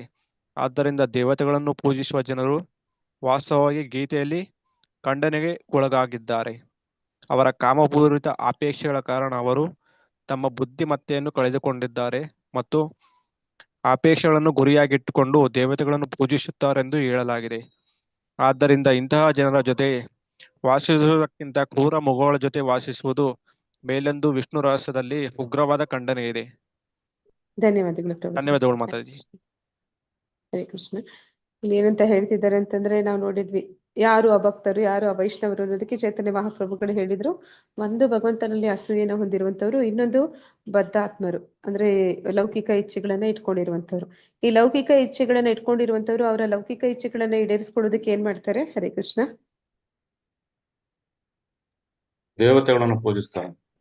ದೇವತೆಗಳನ್ನ ಆರಾಧನೆ ಮಾಡ್ತಾರೆ. ಅದಕ್ಕೆ ಇಲ್ಲಿ ಏನಂತ ಹೇಳ್ತಾರೆ ಅಂತಂದ್ರೆ ಭಗವದ್ಗೀತೆಯಲ್ಲಿ ಒಂದು ಶ್ಲೋಕ ಬರುತ್ತೆ ಅಲ್ವಾ, ಆ ಏನಂತ ಬರುತ್ತೆ ಅದು, ಯಾರು ಯಾರನ್ನ ಪೂಜೆ ಮಾಡಿದ್ರೆ ಎಲ್ಲಿಗೆ ಹೋಗ್ತಾರೆ ಅಂತ. ಯಾಂತಿ ಯಾಂತಿ ದೇವವ್ರತಾನ್ ದೇವಾನ್ ವ್ರತಾನ್ ದೇವಾನ್ ದೇವಾನ್ ಪಿತೃ ಯಾಂತಿ ಪಿತೃವ್ರತ ತಾನಿ ಪಿತೃವ್ರತಾನ್ ಯಾಂತಿ ಭೂತೇಜ್ಯ.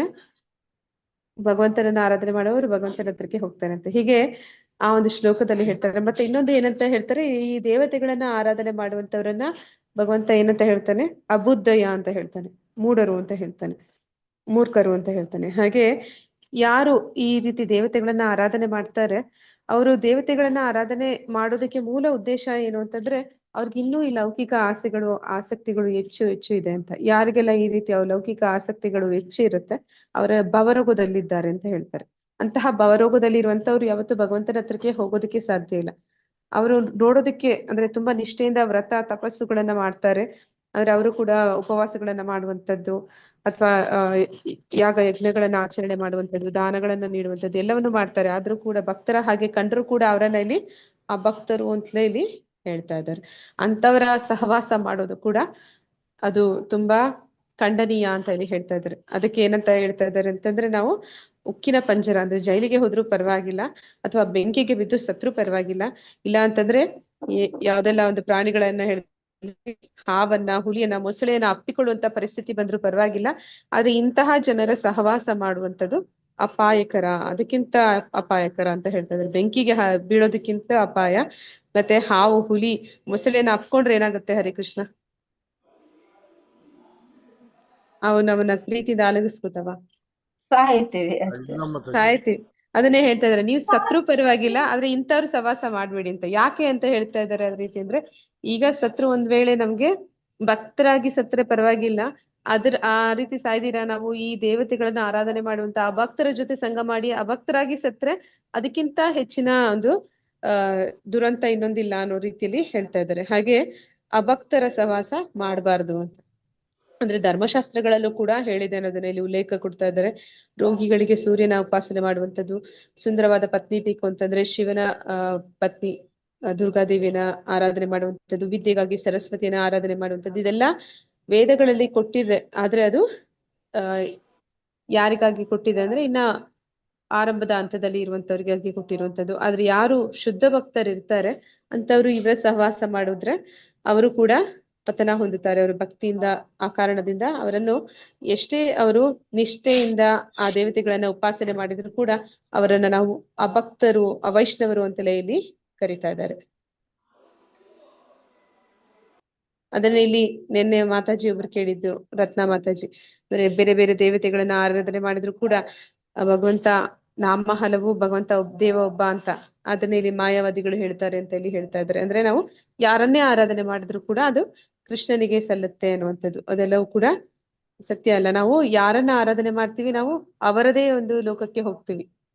ಆಗ್ಲೇ ಹೇಳಿದ ಹಾಗೆ ಯಾಂತಿ ದೇವಾನ್ ಹರೇ ಕೃಷ್ಣ, ಏನ್ ಶ್ಲೋಕ ಮಾತಾಜಿ ಇದು? ಯಾಂತಿ ದೇವಾನ್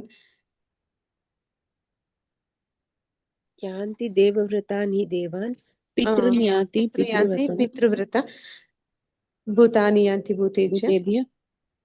ಹಾಗೆ ಭೂತಗಳನ್ನ ಆರಾಧನೆ ಮಾಡಿದ್ರೆ ಭೂತಗಳ ಲೋಕಕ್ಕೆ ಹೋಗ್ತೀವಿ, ಪಿತೃಗಳನ್ನ ಆರಾಧನೆ ಮಾಡಿದ್ರೆ ಪಿತೃ ಲೋಕಕ್ಕೆ ಹೋಗ್ತೀವಿ, ದೇವತೆಗಳನ್ನ ಆರಾಧನೆ ಮಾಡಿದ್ರೆ ದೇವತೆಗಳ ಲೋಕಕ್ಕೆ ಹೋಗ್ತೀವಿ.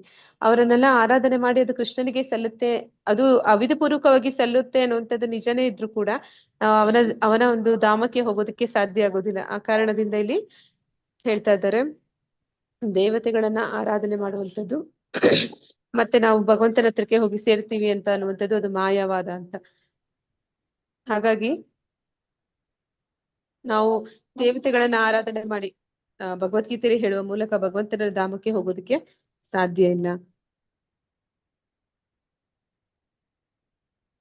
ಅಂತವರನ್ನ ಅಬುದ್ಧಯ ಅಂದ್ರೆ ಬುದ್ಧಿಹೀನರು ಅಂತ ಹೇಳ್ತಾರೆ, ದೇವತೆಗಳನ್ನ ಆರಾಧನೆ ಮಾಡುವಂತವ್ರು.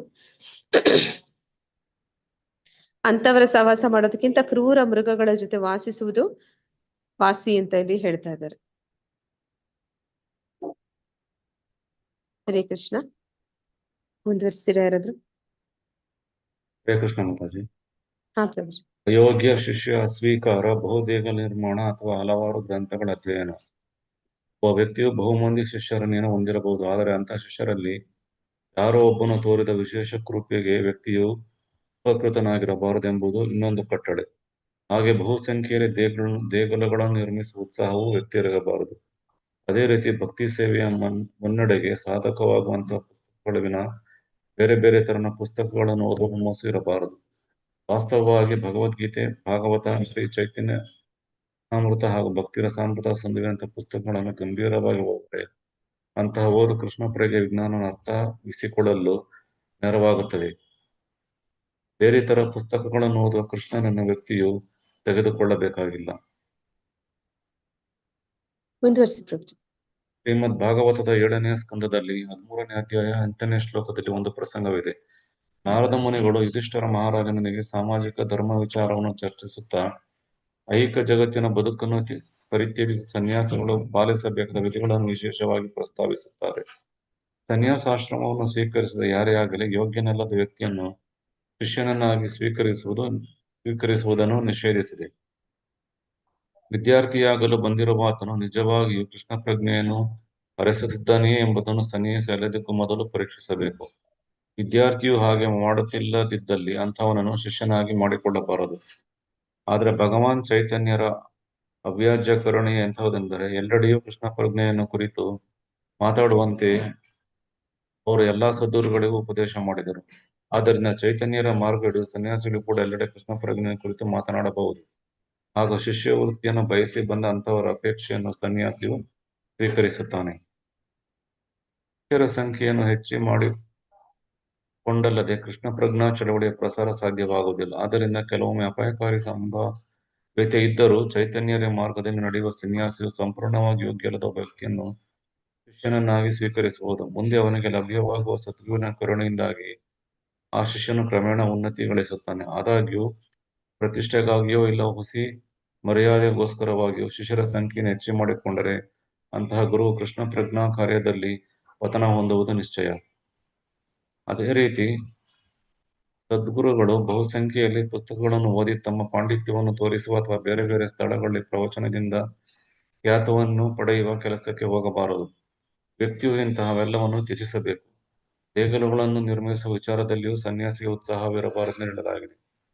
ಚೈತನ್ಯ ಮಹಾಪ್ರಭುಗಳ ಸಾಲಿನ ಇತರ ಆಚಾರ್ಯರಿಗೂ ದೇವಸ್ಥಾನಗಳನ್ನು ನಿರ್ಮಿಸುವ ವಿಚಾರದಲ್ಲಿ ಉತ್ಸಾಹವಿರಲಿಲ್ಲವೆಂಬುದನ್ನು ನಾವು ಗಮನಿಸಬೇಕಿತ್ತು.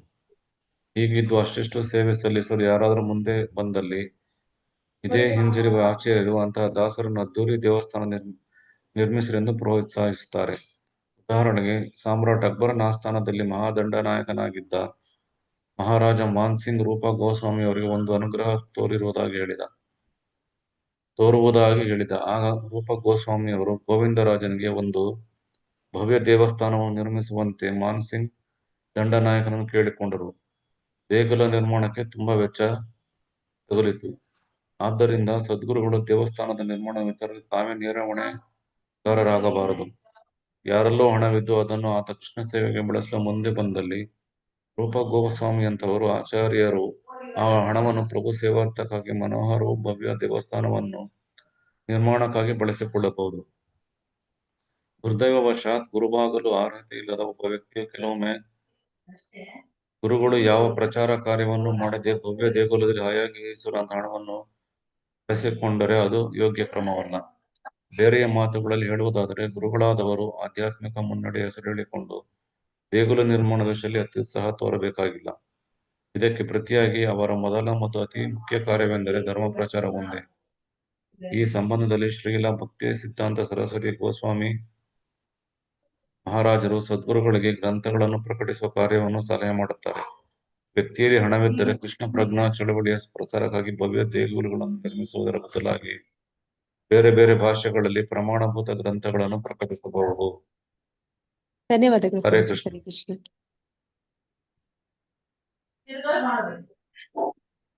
ಇಲ್ಲಿ ಏನಂತ ಹೇಳ್ತಾ ಇದ್ದಾರೆ ಅಂದ್ರೆ ಅಯೋಗ್ಯ ಶಿಷ್ಯಂದಿರನ್ನ ಅಸ್ವೀಕಾರ ಅಂದ್ರೆ ಯೋಗ್ಯ ಶಿಷ್ಯನನ್ನ ಸನ್ಯಾಸಿಯಾದವರು ಸ್ವೀಕಾರ ಮಾಡ್ಬೇಕೆ ಹೊರತು ಅಯೋಗ್ಯ ಶಿಷ್ಯ ಹೇಗೆ ಕಂಡುಹಿಡಿಯುವಂಥದ್ದು? ಅಯೋಗ್ಯ ಶಿಷ್ಯ ಯಾರು ಅಂತ. ಹರೇ ಕೃಷ್ಣ. ಯಾರು ಅಯೋಗ್ಯ ಶಿಷ್ಯ ಅಂದ್ರೆ? ಯೋಗ್ಯ ಶಿಷ್ಯ ಯಾರು ಗುರುವಿನ ಆಜ್ಞೆಯನ್ನ ಸರಿಯಾಗಿ ಗುರುವನ್ನು ಪಾಲಿಸೋದಿಲ್ಲ ನಿಂದನೆ ಅವನೇ ಗುರುವನ್ನು ಅಯೋಗ್ಯ ನಿಂದನೆ ಶಿಷ್ಯ. ಮಾಡುವವನು. ಇಂದ್ರಿಯ ತೃಪ್ತಿಯಲ್ಲಿ ಮುಳುಗಿರುವವನು. ಹಾ, ಗುರುವಿನಾಗೆ ಯಾರಿಗೆ ನಿಂದನೆ ಮಾಡುವವನು. ಯಾರಿಗೆ ಇನ್ನೂ ಇಂದ್ರಿಯ ವಿಷಯಗಳಲ್ಲಿ ಆಸಕ್ತಿ ಹೆಚ್ಚಿದೆ, ಅಂದ್ರೆ ಅವನು ದೀಕ್ಷೆ ತಗೊಂತಾನೆ. ಯಾಕೆ ಅಂತಂದ್ರೆ ಅದೊಂದು ರೀತಿ ಕೆಲವೊಬ್ಬರಿಗೆ ಇರುತ್ತೆ, ಫ್ಯಾಷನ್ ಇದ್ದ ಹಾಗೆ, ನಾನು ಇಂಥ ಗುರುವಿನ ಶಿಷ್ಯ ಅಂತ ಹೇಳ್ಕೊಳ್ಳೋದಷ್ಟೇ. ಆದ್ರೆ ಅವ್ರು ಹೇಳಿದ್ದನ್ನು ಯಾವ್ದನ್ನು ಪಾಲನೆ ಮಾಡೋದಿಲ್ಲ, ಅನುಸರಣೆ ಮಾಡೋದಿಲ್ಲ. ಹೆಚ್ಚು ಹೆಚ್ಚು ಇನ್ನು ಇಂದ್ರಿಯ ಭೋಗದಲ್ಲಿ ಆಸಕ್ತಿ ಇರುತ್ತೆ. ಹತ್ತನೇ ಅಪರಾಧ ಹೇಳ್ತಾರೆ. ಏನಂತ ಹೇಳ್ತಾರೆ ಹತ್ತನೇ ಅಪರಾಧ? ಎಷ್ಟೆಲ್ಲ ಭಕ್ತಿ ವಿಚಾರಗಳನ್ನ ತಿಳ್ಕೊಂಡ್ಮೇಲೂ ಕೂಡ ಇನ್ನೂ ಮೆಟೀರಿಯಲ್ ಅಟ್ಯಾಚ್ಮೆಂಟ್ ಇಟ್ಕೊಂಡಿರ್ತಾರೆ. ಮತ್ತೆ ಅವ್ರಿಗೆ ಇನ್ನೂ ಆ ನಾಮದಲ್ಲಿ ಪರಿಪೂರ್ಣವಾದ ನಂಬಿಕೆ ಬಂದಿರೋದಿಲ್ಲ. ಅಂತವರನ್ನ ಇಲ್ಲಿ ಹೇಳ್ತಾ ಇದ್ದಾರೆ. ಅಂತವರು ಅಯೋಗ್ಯ ಶಿಷ್ಯರು. ಅಂತವರನ್ನ ಒಬ್ಬ ಸನ್ಯಾಸಿಯಾದವನು ಸ್ವೀಕಾರ ಮಾಡಬಾರ್ದು ಅಂತ. ಅವರನ್ನ ಶಿಷ್ಯನಾಗಿ ಸ್ವೀಕಾರ ಮಾಡೋದಕ್ಕೆ ಮುಂಚೆ ಪರೀಕ್ಷಿಸ್ಬೇಕು ಅವನನ್ನ. ಅವನು ನಿಜವಾಗ್ಲೂ ಪ್ರಾಮಾಣಿಕವಾಗಿ ಆಧ್ಯಾತ್ಮಿಕ ಜ್ಞಾನ ಪಡೆಯೋದಕ್ಕೋಸ್ಕರನೇ ಆ ಸನ್ಯಾಸಿ ಆಶ್ರಯ ಪಡಿತಾ ಇದ್ದಾನ, ಅಥವಾ ಅವನು ಬೇರೆ ಇನ್ಯಾವುದೋ ಒಂದು ದುರುದ್ದೇಶಕ್ಕಾಗಿ ಬಂದಿದ್ದಾನ ಅಂತ. ಅಥವಾ ಗುರು ಆದವನು, ಸನ್ಯಾಸಿ ಆದವನು ಯಾವತ್ತೂ ಕೂಡ ಒಬ್ಬ ಶಿಷ್ಯನಿಂದ, ಅಂದ್ರೆ ಅವನಿಗೆ ಅನೇಕ ಶಿಷ್ಯರಿರ್ಬೋದು, ಅದ್ರಲ್ಲಿ ಯಾವುದೋ ಒಂದು ಶಿಷ್ಯನಿಂದ ಅವನು ಯಾವುದೋ ಒಂದು ಸಹಾಯವನ್ನ ಪಡ್ಕೊಂಡು ನಂತರ ಆ ಶಿಷ್ಯನ ಏನಂತ ಹೇಳ್ತಾರೆ, ಅವನು ಹೇಳಿದ ಹಾಗೆ ಕೇಳುವಂತ ಪರಿಸ್ಥಿತಿಗೆ ಯಾವತ್ತೂ ಗುರು ಬರಬಾರ್ದು ಅಂತ. ಅಂದ್ರೆ ಶಿಷ್ಯನಾದವನು ಗುರುವಿಗೆ ಉಪದೇಶ ಮಾಡುವಂತಹ ಪರಿಸ್ಥಿತಿ ಅಂತದ್ದು ಸೃಷ್ಟಿ ಆಗ್ಬಾರ್ದು ಅಂತ. ಮತ್ತೆ ಇನ್ನೊಂದು ಬಹು ದೇಗುಲ ನಿರ್ಮಾಣ. ಅಂದ್ರೆ ನಾವು ನೋಡ್ತೀವಿ ಅನೇಕ ಪೂರ್ವಾಚಾರ್ಯರು, ರೂಪ ಗೋಸ್ವಾಮಿಗಳಿರ್ಬೋದು, ಅಥವಾ ಈ ಒಂದು ಭಕ್ತಿ ಸಿದ್ಧಾಂತ ಸರಸ್ವತಿಗಳು, ಮತ್ತೆ ಶ್ರೀಲ ಪ್ರಭುಪಾದರು, ಇವರೆಲ್ಲರೂ ಕೂಡ ದೇವಸ್ಥಾನಗಳನ್ನ ನಿರ್ಮಾಣ ಮಾಡಿದ್ದಾರೆ. ಹೇಗೆ ಅಂತಂದ್ರೆ ಅವರೇ ಸ್ವತಃ ಅದರಲ್ಲಿ ಇನ್ವಾಲ್ವ್ ಆಗೋದಿಲ್ಲ. ಮತ್ತೆ ಎಲ್ಲೂ ಹೋಗಿ ಅವರು ದೇವಸ್ಥಾನ ಮಾಡ್ಬೇಕು, ಮತ್ತೆ ಅದು ಭವ್ಯವಾದ ದೇವಸ್ಥಾನ ಮಾಡಿ ನಾವಲ್ಲಿ ಆರಾಮಾಗಿ ಕೂತ್ಕೊಂಡು ಮುಂದಿನ ಜೀವನ ನಾವಲ್ಲಿ ಕಳಿಬೇಕು, ಆ ಉದ್ದೇಶಕ್ಕಾಗಿ ದೇವಸ್ಥಾನಗಳನ್ನ ಮಾಡುವಂತದ್ದಲ್ಲ. ದೇವಸ್ಥಾನ ಅಂತಂದ್ರೆ ನಾವೀಗ ನೋಡ್ತೀವಿ, ಸನಾತನ ಧರ್ಮದಲ್ಲಿ ಅನೇಕ ದೇವಸ್ಥಾನಗಳನ್ನ ಕಟ್ಟಿಸ್ತಾರೆ. ಆದ್ರೆ ಅಲ್ಲೆಲ್ಲೂ ಕೂಡ ಈ ಧರ್ಮ ಪ್ರಚಾರ ಅಥವಾ ಈ ಒಂದು ಸನಾತನ ಧರ್ಮದ ವಿಷಯಗಳನ್ನ ಎಲ್ಲೂ ತಿಳಿಸ್ಕೊಡುವಂತಹ ದೇವಸ್ಥಾನಗಳು ಎಲ್ಲಾದ್ರೂ ನೋಡಿದೀರಾ? ಹರೇ ಕೃಷ್ಣ ಯಾವ್ದಾದ್ರು ದೇವಸ್ಥಾನದಲ್ಲಿ ನಮ್ಗೆ ಪ್ರತಿದಿನ ಈ ಶಾಸ್ತ್ರಗಳನ್ನ ತಿಳಿಸ್ಕೊಡುವಂತದ್ದು? ಇಲ್ಲ ಮಾತಾಡಿ. ಆ ಒಂದು ವ್ಯತ್ಯಾಸ ನಮ್ಗೆ ಇಸ್ಕಾನ್ ದೇವಸ್ಥಾನದಲ್ಲಿ ತುಂಬಾ ಎದ್ದು ಕಾಣುತ್ತೆ. ಅಂದ್ರೆ ಇಲ್ಲಿ ದೇವಸ್ಥಾನ ಅಂತಂದ್ರೆ ಅದರ ಮೂಲ ಉದ್ದೇಶ ಭಗವಂತನ ಆರಾಧನೆ, ಮತ್ತೆ ಭಗವಂತ ಅಂದ್ರೆ ಯಾರು, ನಾವು ಯಾರು, ಮತ್ತೆ ಅವನ ಜೊತೆ ನಮ್ಮ ಸಂಬಂಧ ಏನು, ಈ ಎಲ್ಲ ಜ್ಞಾನವನ್ನ ತಿಳಿಸ್ಕೊಡುವಂತಹ ಒಂದು ಭಕ್ತಿ ಸೆಂಟರ್ಗಳಾಗ್ಬೇಕು ಆ ಒಂದು ದೇವಸ್ಥಾನ ಅನ್ನುವಂಥದ್ದು. ಅದನ್ನ ಭವ್ಯವಾಗಿ ನಿರ್ಮಾಣ ಮಾಡ್ತಾರೆ. ಯಾಕೆ ಅಂದ್ರೆ ಅದು ಆರಂಭಿಕ ಭಕ್ತರನ್ನ ಆಕರ್ಷಿಸುತ್ತೆ. ಆಕರ್ಷಣೆ ಆದ್ಮೇಲೆ ಅಲ್ಲಿಗೆ ಬಂದಾಗ ಪ್ರಚಾರ ಕಾರ್ಯ ನಡಿಬೇಕು. ಪ್ರಚಾರ ಕಾರ್ಯ ಅದು ಮೂಲ ಉದ್ದೇಶ ದೇವಸ್ಥಾನಗಳ ನಿರ್ಮಾಣಕ್ಕೆ.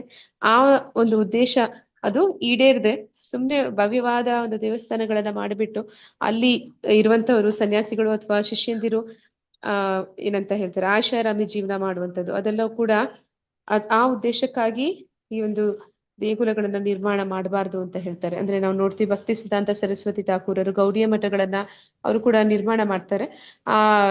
ಅವರು ಸಾಯೋದಕ್ಕೆ ಒಂದು ಕೆಲವು ದಿನಗಳ ಮೊದಲು ಅವರ ಶಿಷ್ಯಂದಿರು ಒಂದು ಕೊಠಡಿಗಾಗಿ ಕಚ್ಚಾಡ್ತಾ ಇರ್ತಾರೆ. ಅಂದ್ರೆ ಅವ್ರಿಗೆ ತುಂಬಾ ಬೇಸರ ಆಗುತ್ತೆ. ಆಗ ಪ್ರಭುಪಾದರು ಇನ್ನೂ ಗೃಹಸ್ಥರಾಗಿಯೇ ಇರ್ತಾರೆ. ಅವ್ರ ಹತ್ರ ಹೇಳ್ಕೋತಾರೆ. ಏನಂತ ಹೇಳ್ತಾರೆ ಅಂದ್ರೆ, ಭಕ್ತಿ ಸಿದ್ಧಾಂತ ಸರಸ್ವತಿ ಠಾಕೂರರು, ನೀನು ಅಂದ್ರೆ ಮುಂದೆ ನಿನ್ನ ಹತ್ರ ಹಣ ಬಂದ್ರೆ ನೀನ್ ದೇವಸ್ಥಾನ ನಿರ್ಮಾಣ ಮಾಡ್ಬೇಡ, ಅದ್ರ ಬದಲು ನೀನು ಪುಸ್ತಕಗಳನ್ನ ಪ್ರಕಟಣೆ ಮಾಡು, ಅದನ್ನ ವಿತರಣೆ ಮಾಡು, ಅದಕ್ಕಾಗಿ ಬಳಸು. ನನಗೆ ತುಂಬಾ ಬೇಸರ ಆಗ್ತಿದೆ, ಈ ಒಂದು ಗೌಡಿಯ ಮಠ ಏನು ಆಗಿದೆ ಅದನ್ನ ಮುರಿದು ಅದರ ಇಟ್ಟಿಗೆಗಳನ್ನ ಮಾರಿ ಮತ್ತೆ ಈ ಒಂದು ಪ್ರಚಾರಕ್ಕೆ ಗ್ರಂಥಗಳನ್ನ ಪ್ರಿಂಟ್ ಮಾಡಿಸ್ಬೇಕು ಅಂತ ಅನಿಸ್ತಿದೆ ಹೊರತು ನನ್ನ ಶಿಷ್ಯಂದಿರ ಒಂದು ವರ್ತನೆ ನನಗೆ ಇಷ್ಟ ಆಗ್ತಿಲ್ಲ ಅಂತ ಹೇಳ್ತಾರೆ. ಹಾಗೆ ಮೂಲ ಉದ್ದೇಶ ಏನು ಅಂತಂದ್ರೆ ಎಲ್ಲಾ ಜನರಿಗೆ ಒಂದು ಜ್ಞಾನವನ್ನ ಕೊಡುವಂತಹ ಸ್ಥಳವಾಗಿ ಆ ದೇಗುಲಗಳು ನಿರ್ಮಾಣ ಆಗ್ಬೇಕು ಅನ್ನುವಂಥದ್ದು, ಅಲ್ಲಿ ಭಕ್ತಿ ಸೇವೆ ಭಕ್ತಿ ಕಾರ್ಯ ಆಗ್ಬೇಕು ಅನ್ನುವಂಥದ್ದು ಅದರ ಒಂದು ಪ್ರಮುಖ ವಿಚಾರ. ಅದನ್ನ ಹೊರತುಪಡಿಸಿ ಅಂತಹ ಸ್ಥಳಗಳಲ್ಲಿ ಅದನ್ನ ಈ ರೀತಿ ಯಾರು ಹೊಟ್ಟೆಪಾಡಿಗಾಗಿ ಅಲ್ಲಿ ಬಂದು ಆರಾಮಾಗಿ ಜೀವನ ನಡೆಸೋದಕ್ಕಾಗಿ ಮಾಡಿರುವಂತದ್ದು ಅಲ್ಲ ಅನ್ನೋದನ್ನಲ್ಲಿ ಹೇಳ್ತಾ ಇದ್ದಾರೆ. ಮತ್ತೆ ಹಲವಾರು ಗ್ರಂಥಗಳ ಅಧ್ಯಯನ, ಅಂದ್ರೆ ಪ್ರಭುಪಾದರು ನಮ್ಗೆ ಅನೇಕ ಗ್ರಂಥಗಳನ್ನ ಕೊಟ್ಟಿದ್ದಾರೆ. ಭಗವದ್ಗೀತೆ, ಭಾಗವತ, ಈಗ ನಾವು ಓದ್ತಿರುವಂತ ಭಕ್ತಿ ರಸಾಮೃತ ಸಿಂಧು, ಚೈತನ್ಯ ಚರಿತಾಮೃತ, ಈ ಎಲ್ಲಾ ಗ್ರಂಥಗಳು, ಎಲ್ಲ ಆಧ್ಯಾತ್ಮಿಕ ಗ್ರಂಥಗಳು ಏನು ಪ್ರಭುಪಾದರು ನಮ್ಗೆ ಕೊಟ್ಟಿದ್ದಾರೆ ಅವುಗಳನ್ನ ನಾವು ಓದಿ ತಿಳ್ಕೊಂಡ್ರೆ ಸಾಕು. ಅದನ್ನ ಹೊರತುಪಡಿಸಿ ನಾನು ಇನ್ನಷ್ಟು ಜ್ಞಾನ ಬೆಳೆಸ್ಕೊಂತೀನಿ, ಇನ್ನಷ್ಟು ಪ್ರಚಾರ ಮಾಡೋದಕ್ಕೆ ಸಹಾಯ ಆಗುತ್ತೆ ಅಂತ ಹೇಳಿ ಬೇರೆ ಬೇರೆ ಪುಸ್ತಕಗಳನ್ನ ಓದೋದಿರಲ್ಲಿ ಸಮಯವನ್ನು ಕಳೆಯುವಂಥದ್ದು. ಅಂದ್ರೆ ಈಗ ವೇದಗಳ ಸಾರ ಅಂತ ಹೇಳಿ ಭಗವದ್ಗೀತೆನ ಭಗವಂತ ಕೊಟ್ಟಿರ್ಬೇಕಾದ್ರೆ ನಾವು ಈಗ ಹೋಗಿ ವೇದಗಳನ್ನ ಓದುವಂಥದ್ದು ಅಥವಾ ಅಷ್ಟಾಂಗ ಯೋಗದ ಬಗ್ಗೆ ತಿಳ್ಕೊಳ್ಳುವಂಥದ್ದು, ಅದಕ್ಕಾಗಿ ಸಮಯವನ್ನು ವ್ಯರ್ಥವಾಗಿ ಕಳೆಯುವಂಥದ್ದು, ಇದನ್ನೆಲ್ಲ ಇಲ್ಲಿ ಖಂಡಿಸ್ತಾ ಇದ್ದಾರೆ. ಹಾಗೆ ನಾವು ಅಂತಹ ಕಾರ್ಯಗಳಲ್ಲಿ ತೊಡಗಬಾರದು ಅಂತ.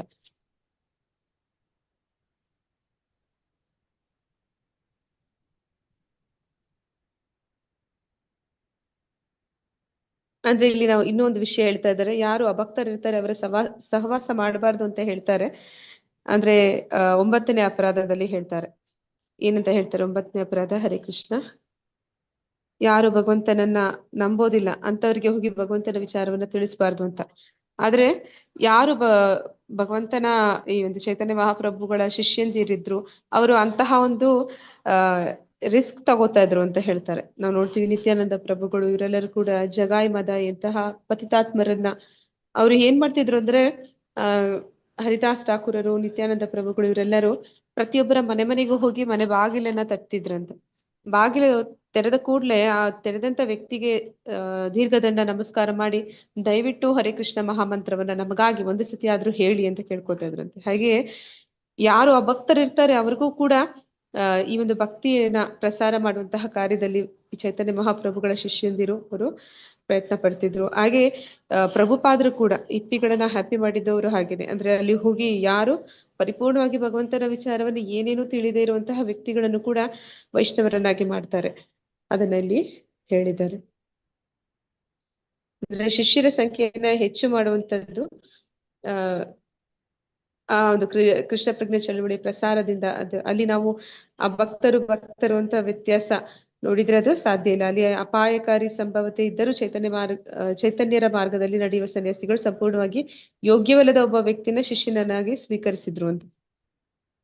ಅಂದ್ರೆ ಅವರು ಸ್ವೀಕರಿಸಿದ ಮೇಲೆ ಅಲ್ಲಿ ಅದು ಅವರು ಸ್ವೀಕಾರ ಮಾಡಿದ್ದು ಯಾಕೆ ಅಂತಹ ಶಿಷ್ಯರನ್ನ ಅಂತಂದ್ರೆ ನಾವು ಫೇಮಸ್ ಆಗ್ಬೇಕು ಅಂತ ಅಲ್ಲ, ಆ ವ್ಯಕ್ತಿಯಲ್ಲಿ ಪರಿವರ್ತನೆ ಆಗ್ಬೇಕು ಅಂತ.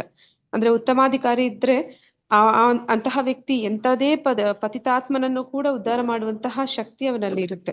ಅಂತಹ ಶಕ್ತಿ ಇದ್ದಂತಹ ಶುದ್ಧ ಭಕ್ತರು ಪ್ರಭುಪಾದರಂತವರು ಅನೇಕ ಜನರನ್ನ ಅವರು ಮನಪರಿವರ್ತನೆ ಮಾಡ್ತಾರೆ. ಅವರು ಬರೀ ವ್ಯಕ್ತಿಗಳನ್ನ ನೇರವಾಗಿ ಸಂಧಿಸಿದವರನ್ನು ಮಾತ್ರ ಅಲ್ಲ, ಅವರ ಒಂದು ಭಾವಾರ್ಥದ ಮೂಲಕ, ಅವರ ಒಂದು ಪುಸ್ತಕಗಳ ಮೂಲಕ ಈಗಲೂ ಅವರು ಶಿಕ್ಷಾ ಗುರುಗಳಾಗಿ ಯಾರೇ ಒಬ್ಬ ವ್ಯಕ್ತಿ ಅವರ ಒಂದು ಪುಸ್ತಕವನ್ನ ಒಮ್ಮೆ ಓದಿದ್ರು ಸಾಕು, ಅವನಲ್ಲಿ ಈ ಒಂದು ಕೃಷ್ಣ ಪ್ರಜ್ಞೆಯನ್ನ ಮೂಡಿಸುವಂತಹ ಶಕ್ತಿ ಅವರ ಒಂದು ಶಬ್ದಗಳಲ್ಲಿ ಇರುತ್ತೆ.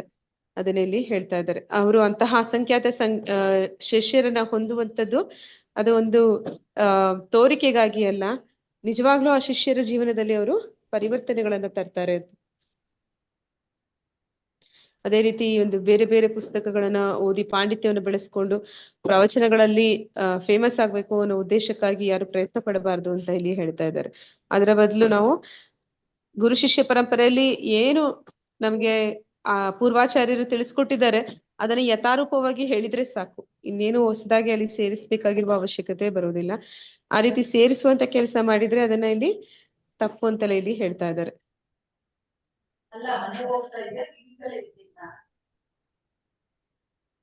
ನಾವು ನೋಡ್ತೀವಿ ರೂಪ ಗೋಸ್ವಾಮಿಗಳು ಕೂಡ, ಅಂದ್ರೆ ಈ ಆಚಾರ್ಯರು ಯಾರು 6 ಜನ ಗೋಸ್ವಾಮಿಗಳಿದ್ರು, ಆ 6 ಜನ ಗೋಸ್ವಾಮಿಗಳಿಗೆ ಅಂದ್ರೆ ವಜ್ರನಾಭ ಕೃಷ್ಣನ ಮೊಮ್ಮಗ, ಅವನು ಅನೇಕ ಸಾವಿರ ದೇವಸ್ಥಾನಗಳನ್ನ ಕಟ್ಟಿಸಿರ್ತಾನೆ. ಈ ಮಹಮ್ಮದೀಯರು ಏನ್ ಮಾಡ್ತಾರೆ, ಅದನ್ನೆಲ್ಲ ಧ್ವಂಸ ಮಾಡಿರ್ತಾರೆ. ಅಲ್ಲಿದ್ದಂತಹ ಒಂದು ಶ್ರೀ ವಿಗ್ರಹಗಳು ಅದು ಕಾಣೆ ಆಗಿರುತ್ತೆ. ಅಂದ್ರೆ ಚೈತನ್ಯ ಮಹಾಪ್ರಭುಗಳ ಅನುಯಾಯಿಗಳಾದಂತಹ ಈ 6 ಜನ ಆ ಒಂದು 6 ವಿಗ್ರಹಗಳು ಅವ್ರಿಗೆ ಸಿಗುತ್ತೆ. ಆ ವಿಗ್ರಹಗಳನ್ನ ಅವರು ಸದಾ ಅವರ ಜೊತೆಯಲ್ಲಿ ಇಟ್ಕೊಂಡಿರ್ತಾರೆ. ಮತ್ತೆ ಆ ಒಂದು ಅವ್ರ ಹತ್ರ ಅಂದ್ರೆ ಭಗವಂತನ ಭಕ್ತಿಯಲ್ಲಿ ಅವ್ರಿಗೆ ಆ ಒಂದು ಆಶೀರ್ವಾದ ಇರುತ್ತೆ, ಅಂದ್ರೆ ಕೃಪೆ ಇರುತ್ತೆ. ಅವ್ರ ಹತ್ರ ತಾವಾಗಿಯೇ ಬರ್ತಾರೆ. ಅನೇಕ ಜನ ಶಿಷ್ಯಂದಿರು ಅವ್ರ ಹತ್ರ ಬಂದು ಅವ್ರು ಹೇಳ್ತಾರೆ, ನಾವು ಈ ಒಂದು ಭವ್ಯವಾದ ದೇಗುಲವನ್ನ ನಿರ್ಮಾಣ ಮಾಡ್ತೀವಿ ಅಂತ ಹೇಳ್ತಾರೆ.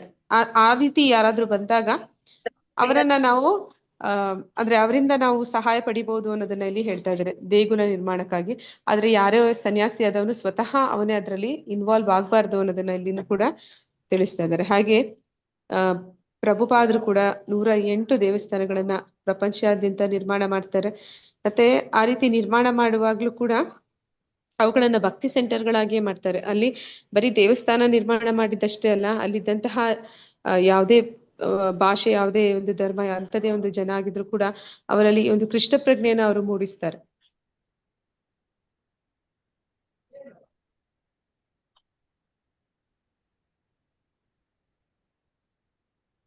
ಕೊನೆಯಲ್ಲಿ ಇಲ್ಲಿ ಭಕ್ತಿ ಸಿದ್ಧಾಂತ ಸರಸ್ವತಿ ಠಾಕೂರರು ಪ್ರಭುಪಾದರಿಗೆ ಹೇಳಿದ ಒಂದು ವಿಷಯವನ್ನ ಹೇಳ್ತಾ ಇದ್ದಾರೆ. ಅಂದ್ರೆ ಹಣ ಅನ್ನುವಂಥದ್ದು ಇದ್ರೆ ಪುಸ್ತಕಗಳನ್ನ ಒಂದು ಪ್ರಿಂಟ್ ಮಾಡಿ ಅದನ್ನ ಜನರಿಗೆ ವಿತರಣೆ ಮಾಡಿ ಅದು ಈ ದೇಗುಲ ಕಟ್ಟಿಸೋದಕ್ಕಿಂತ ಉತ್ತಮವಾದದ್ದು ಅಂತ. ಅಂದ್ರೆ ಈ ದೇಗುಲ ಕಟ್ಟಿಸುವ ಉದ್ದೇಶ ಏನು ಅಂತಂದ್ರೆ ಅಲ್ಲಿ ಭಕ್ತಿ ಕಾರ್ಯ ನಡಿಬೇಕು ಅನ್ನುವಂಥದ್ದು, ಈ ಒಂದು ಧರ್ಮದ ಶಾಸ್ತ್ರದ ಪ್ರಚಾರ ಆಗ್ಬೇಕು ಅನ್ನುವಂಥದ್ದು.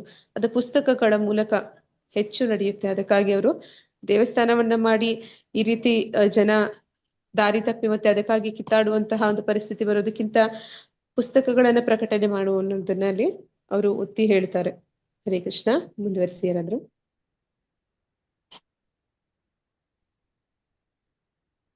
ಹರೇ ಕೃಷ್ಣ. ವ್ಯವಹಾರದಲ್ಲಿ ಸರಳತೆ ಹಾಗೂ ಲಾಭ ನಷ್ಟಗಳಲ್ಲಿ ಸ್ಥಿರತೆ. ಪದ್ಮಪುರಾಣದಲ್ಲಿ ಹೀಗೆಂದು ಮಾತಿದೆ: ಕೃಷ್ಣ ಪ್ರಜ್ಞೆಯಲ್ಲಿ ಮನಸ್ಸಿಟ್ಟು ಜನರು ಐಹಿಕ ಲಾಭದಿಂದಾಗಲಿ ನಷ್ಟದಿಂದಾಗಲಿ ವಿಚಲಿತರಾಗಬಾರದು. ಎಂತಹದೋ ಲೌಕಿಕ ನಷ್ಟವೊಂದು ಸಂಭವಿಸುತ್ತೆಂದು ಇಟ್ಟುಕೊಳ್ಳೋಣ, ಆಗಲೂ ವ್ಯಕ್ತಿಯು ಶೋಭೆಗೊಳಗಾಗಬಾರದು. ಮನದಲ್ಲಿ ಸದಾ ಕೃಷ್ಣನನ್ನು ನೆನೆಯುತ್ತಿರಬೇಕು. ಈ ಮಾತಿನ ಭಾವಾರ್ಥ ಹೀಗೆ: ಪ್ರತಿಯೊಬ್ಬ ಬದ್ಧ ಜೀವಿಯು ಸದಾ ಲೌಕಿಕ ಕಾರ್ಯಗಳನ್ನು ಕುರಿತೇ ಚಿಂತಿಸುತ್ತಿರುತ್ತಾನೆ. ಅಂತಹ ಆಲೋಚನೆಗಳಿಂದ ಅವನು ತನ್ನನ್ನು ಬಿಡಿಸಿಕೊಳ್ಳಬೇಕು ಮತ್ತು ಕೃಷ್ಣ ಪ್ರಜ್ಞೆಗೆ ತನ್ನನ್ನು ಸಂಪೂರ್ಣವಾಗಿ ಒಪ್ಪಿಸಿಕೊಳ್ಳಬೇಕು. ಈ ಮೊದಲು ವಿವರಿಸಿರುವಂತೆ ಕೃಷ್ಣ ಪ್ರಜ್ಞೆಯ ಮೂಲತತ್ವ ನಾವು ಸದಾ ಕೃಷ್ಣನನ್ನು ಕುರಿತು ಚಿಂತಿಸುತ್ತಿರಬೇಕೆಂಬುದೇ ಆಗಿದೆ. ಲೌಕಿಕ ನಷ್ಟದಿಂದ ತಳಮಳಗೊಳ್ಳಬಾರದು. ಪ್ರತಿಯಾಗಿ ಭಗವಂತನ ಪಾದಾರವಿಂದಗಳಲ್ಲಿ ಗಮನವನ್ನು ಕೇಂದ್ರೀಕರಿಸಬೇಕು. ಶೋಕಕ್ಕಾಗಲಿ ಭ್ರಮೆಗಾಗಲಿ ಭಕ್ತನು ಎಡೆಗೊಡಬಾರದು. ಪದ್ಮಪುರಾಣದಲ್ಲಿ ಹೀಗೆಂದು ಹೇಳಿಕೆ ಇದೆ: ಕೋಪ ಹಾಗೂ ಶೋಕಗಳನ್ನು ತುಂಬಿಕೊಂಡಿರುವವನ ಹೃದಯದಲ್ಲಿ ಕೃಷ್ಣನು ಕಾಣಿಸಿಕೊಳ್ಳುವ ಸಂಭವವಿಲ್ಲ. ಹರೇ ಕೃಷ್ಣ. ಹರೇ ಕೃಷ್ಣ ಮಾತಾಜಿ. ಇನ್ನೊಂದು ವಿಚಾರವನ್ನ ಇಲ್ಲಿ ಹೇಳ್ತಾ ಇದ್ದಾರೆ: ವ್ಯವಹಾರದಲ್ಲಿ ಸರಳತೆ ಮತ್ತೆ ಲಾಭ ನಷ್ಟಗಳಲ್ಲಿ ಸ್ಥಿರತೆ. ಅಂದ್ರೆ ನಾವು ನೋಡ್ತೀವಿ, ಪ್ರಭುಪಾದರು ಮೊದಲಿಗೆ ಏನಂತ ಹೇಳ್ತಾರೆ, ಚೈತನ್ಯ ಮಹಾಪ್ರಭುಗಳನ್ನ ಭೇಟಿಯಾದಾಗ ಅವರು ಗುರುಗಳು ಮೊದಲ ಭೇಟಿಯಲ್ಲಿ ಅವರ ಶಿಷ್ಯರಿಗೆ ಹೇಳುವಂಥದ್ದು, ನೀವು ತುಂಬಾ ಒಳ್ಳೆ ರೀತಿಯಲ್ಲಿ ಆಂಗ್ಲ ಭಾಷೆನ ಮಾತಾಡ್ತಾ ಇದ್ದೀರಾ, ನೀವ್ ಯಾಕೆ ಪಾಶ್ಚಾತ್ಯ ದೇಶಗಳಿಗೆ ಹೋಗಿ ಪ್ರಚಾರ ಮಾಡಬಾರ್ದು ಅಂತ ಹೇಳ್ತಾರೆ. ಮತ್ತೆ ಈ ಒಂದು ಶಾಸ್ತ್ರಗಳನ್ನ, ಸಂಸ್ಕೃತದಲ್ಲಿ ಇರುವ ಶಾಸ್ತ್ರಗಳನ್ನ ನೀವು ಆಂಗ್ಲ ಭಾಷೆಗೆ ಯಾಕೆ ಟ್ರಾನ್ಸ್ಲೇಟ್ ಮಾಡಬಾರ್ದು ಅಂತ ಏನು ಕೇಳ್ತಾರೆ. ಮತ್ತೆ ಅದನ್ನ ಅವರು ಅಷ್ಟೇ ಗಂಭೀರವಾಗಿ ಕೂಡ ಸ್ವೀಕಾರ ಮಾಡ್ತಾರೆ, ಅವ್ರ ಗುರುಗಳು ಹಾಡಿದ ಮಾತುಗಳನ್ನ. ಆದ್ರೆ ಅವ್ರು ಏನ್ ಅನ್ಕೋತಾರೆ ಅಂದ್ರೆ, ಅವ್ರ ಹತ್ರ ಒಂದು ಕೆಮಿಕಲ್ ಒಂದು ಫ್ಯಾಕ್ಟ್ರಿ ಇರುತ್ತೆ, ಮೆಡಿಸಿನ್ಸ್ ಮಾಡೋ ಫ್ಯಾಕ್ಟರಿ ಇರುತ್ತೆ. ಅವ್ರು ಅನ್ಕೋತಾರೆ, ನನ್ನ ಹತ್ರ ಬರೋ ಲಾಭದಿಂದ ನಾನು ಇದನ್ನೆಲ್ಲ ಮಾಡ್ತೀನಿ ಅಂತ. ಅಂದ್ರೆ ನನಗೆ ಒಳ್ಳೆ ಹಣ ಹೆಚ್ಚಿದಾಗ ನಾ ಈ ಕಾರ್ಯದಲ್ಲಿ ಮುಂದುವರಿತೀನಿ ಅಂತ ಅನ್ಕೋತಾರೆ.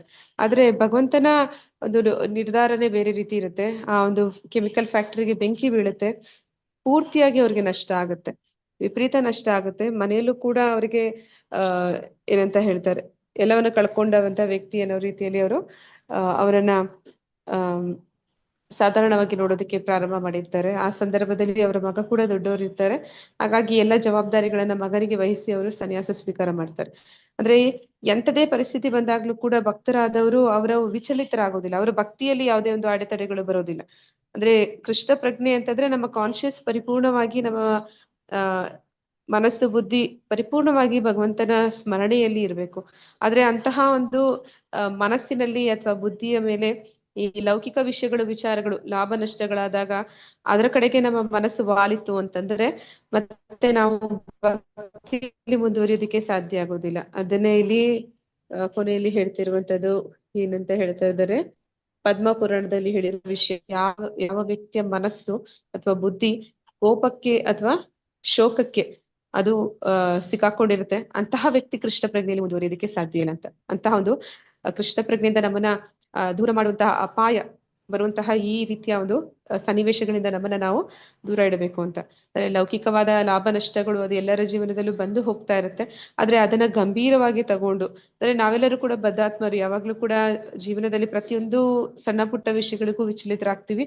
ಮತ್ತೆ ಯಾವಾಗ್ಲೂ ಕೂಡ ನಮ್ಮ ಚಿಂತನೆ ನಾಳೆ ಏನು, ಮುಂದೆ ಏನು, ಈ ರೀತಿ ಲೌಕಿಕ ವಿಷಯಗಳ ಬಗ್ಗೆ ಹೆಚ್ಚು ಆಲೋಚನೆ ಮಾಡ್ತಾ ಇರ್ತೀವಿ. ಅಂತಹ ಆಲೋಚನೆಗಳಿಂದ ಮನಸ್ಸನ್ನ ಜಾಗೃತೆಯಿಂದ ಅದನ್ನ ಯಾವಾಗ್ಲೂ ಕೃಷ್ಣನ ಒಂದು ಸ್ಮರಣೆಯಲ್ಲಿ, ಅವನ ಒಂದು ವಿಷಯಗಳನ್ನ ತಿಳ್ಕೊಳ್ಳೋದ್ರಲ್ಲಿ, ಅವನ ಕಡೆಗೆ ಅದನ್ನ ನಾವು ಸದಾ ಇರಿಸ್ಕೋಬೇಕು.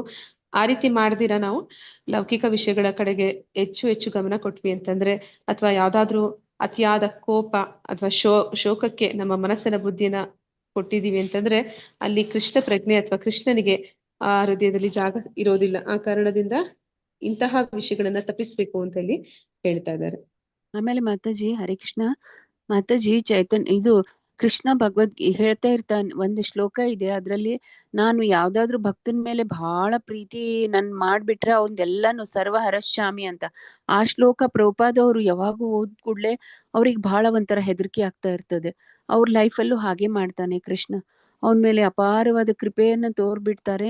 ಆಮೇಲೆ ಅವ್ರದ್ದೆಲ್ಲ ಮಟೀರಿಯಲ್, ಅವ್ರದ್ದೆಲ್ಲ ಇದನ್ನು ಕಸ್ಕೊಂಡ್ ಬಿಡ್ತಾನೆ ಮಾತಾಜಿ. ಅದೇ ಹರಿಕೃಷ್ಣ. ಹಾ ಮಾತಾಜಿ, ಅಂದ್ರೆ ನಾವು ಆಧ್ಯಾತ್ಮಿಕ ಜಗತ್ತಿಗೆ ಹೋಗ್ಬೇಕಂದ್ರೆ ಲೌಕಿಕವಾದದನ್ನ ನಾವು ಕಳ್ಕೊಳ್ಳೇಬೇಕು. ಅಂದ್ರೆ ಅಲ್ಲಿ ಈ ನಾರ್ಮಲ್ ಜನಕ್ಕೆ ಅದು ಕಳ್ಕೊಂಡಾಗ ಅವ್ರಿಗೆ ದುಃಖ ಆಗುತ್ತೆ. ಆದ್ರೆ ಯಾರು ಭಕ್ತರಿರ್ತಾರೆ ಅವ್ರಿಗೆ ಕಳ್ಕೊಂಡಾಗ ಅದು ಏನಂತ ಹೇಳ್ತಾರೆ, ಭವರೋಗ ಅವರಿಂದ ದೂರ ಆಗ್ತಾ ಇದೆ ಅಂತ. ಎಷ್ಟು ಮೆಟೀರಿಯಲ್ ಇಂದ ದೂರ ಹೋಗ್ತಾರೆ ಅಷ್ಟು ಭವರೋಗ ಕಡಿಮೆ ಆಗ್ತಿದೆ ಅಂತ. ಆ ಒಂದು ದೃಷ್ಟಿ, ಅಂತಹ ಒಂದು ಮನಸ್ಥಿತಿಗೆ ಒಬ್ಬ ವ್ಯಕ್ತಿ ಬಂದಾಗ ಅವ್ನಿಗೆ ಅದ್ರಿಂದ ಯಾವುದೇ ಒಂದು ಬೇಜಾರಾಗೋದಿಲ್ಲ. ಇನ್ನ ಅವ್ನಿಗೆ ಸ್ವಲ್ಪ ಸಮಾಧಾನ ಆಗುತ್ತೆ, ಓಕೆ ಭಾರ ಕಡಿಮೆ ಆಗ್ತಿದೆ ಅಂತ. ಮಂಗಳ ಠಾಕೂರರು ಕೂಡ ಚೌರಾಷ್ಟಕಮಲ್ಲಿ ಹಾಗೆ ಬರೀತಾರೆ. ಅಂದ್ರೆ ಕೃಷ್ಣನನ್ನ ಕುರಿತು, ಕೃಷ್ಣ ನೀನ್ ತುಂಬಾ ಕಳ್ಳ, ನಿನ್ನ ಯಾರು ತುಂಬಾ ಪ್ರೀತಿಸ್ತಾರೆ, ನಿನ್ನ ಭಕ್ತರಿದ್ದಾರೆ, ಅವ್ರ ಹತ್ರ ಇರೋ ಎಲ್ಲವನ್ನು ಕೂಡ ಕದ್ದು ಬಿಡ್ತೀಯ ನೀನು ಅಂತ ಹೇಳ್ತಾರೆ. ಅದು ತುಂಬಾ ಚೆನ್ನಾಗಿದೆ. ಯಾವತ್ತಾದ್ರೂ ಯಾರಿಗಾದ್ರೂ ಸಿಕ್ಕಿದ್ರೆ ಅದನ್ನ ಓದಿ ಅಥವಾ ಕೇಳಿ, ತುಂಬಾ ಚೆನ್ನಾಗಿರುತ್ತೆ ಅವರು ಬರ್ದಿರುವಂತಹ ಚೌರಾಷ್ಟಕಂ ಅನ್ನೋದು. ಮಾತಾಜಿ, ಪ್ರಭುಪಾದ ಅವ್ರು ಮದುವೆ ಆಗಿದ್ರು ಮಾತಾಜಿ? ಹಾ ಪ್ರಭುಜಿ, ಅವ್ರಿಗೆ ಹೆಂಡತಿ ಇದ್ರು, ಅವ್ರಿಗೆ ಮೂರು ಜನ ಮಕ್ಕಳಿದ್ರು ಅನ್ಸುತ್ತೆ. ಅವರೆಲ್ಲನೂ ಪರಿತ್ಯಾಗ ಮಾಡ್ಯಾರ ಅವರು? ಹಾ ಪ್ರಭುಜಿ, ಅಂದ್ರೆ ಅವರು ಮಗ ದೊಡ್ಡವನಾಗ್ತಾನೆ, ಅವ್ರ ಹೆಂಡತಿ ಅವರು ಕೂಡ ಈ ರೀತಿ ಒಂದು ಕೆಮಿಕಲ್ ಫ್ಯಾಕ್ಟರಿಯಿಂದ ಅವ್ರಿಗೆ ಲಾಸ್ ಆದಾಗ ಏನಾಗುತ್ತೆ ಅಂದ್ರೆ, ಮನೆಯಲ್ಲೆಲ್ಲ ಒಂದು ನಿಷ್ಠುರದ ಭಾವದಲ್ಲಿ ಅವ್ರನ್ನ ನೋಡೋದಕ್ಕೆ ಶುರು ಮಾಡಿರ್ತಾರೆ. ಮತ್ತೆ ಅವರು ಆಗ್ಲೂ ಕೂಡ ಭಾಗವತಗಳನ್ನೆಲ್ಲ ಟ್ರಾನ್ಸ್ಲೇಷನ್ ಮಾಡೋದು, ಈ ಭಕ್ತಿ ಕಾರ್ಯಗಳಲ್ಲಿ ತೊಡಗುವಂಥದ್ದು ಇದೆಲ್ಲ ಮಾಡ್ತಿರ್ತಾರೆ. ಅಂದ್ರೆ ಅವ್ರ ಮನೆಯಲ್ಲಿ ಯಾರು ಅವ್ರಿಗೆ ಸಪೋರ್ಟಿವ್ ಆಗಿ ಇರೋದಿಲ್ಲ. ಅಂದ್ರೆ ಅವರು ಭಾಗವತಕ್ಕೆ ಟ್ರಾನ್ಸ್ಲೇಷನ್ಸ್ ಎಲ್ಲ ಬರೆದು ಇಟ್ಟಿರ್ತಾರೆ. ಅವ್ರ ಹೆಂಡತಿ ಏನ್ ಮಾಡ್ತಾರೆ, ಈ ಏನಂತ ಪೇಪರ್ ತಗೊಳೋರು ಬರ್ತಾರಲ್ವಾ, ಅವ್ರಿಗೆ ಅದನ್ನೆಲ್ಲ ಹಾಕ್ಬಿಟ್ಟು ಬಿಸ್ಕೆಟ್ ಪ್ಯಾಕೆಟ್ ತಂದಿರ್ತಾರೆ.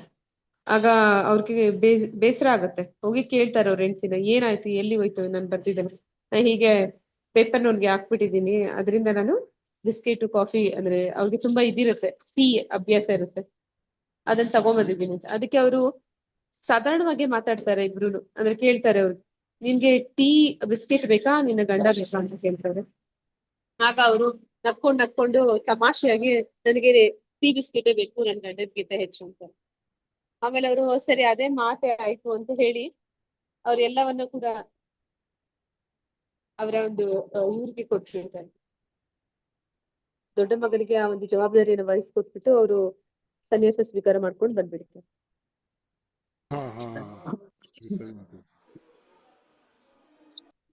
ಓಕೆ, ಮುಂದುವರಿಸಿ ಯಾರಾದ್ರೂ ದೈವತೆಗಳು.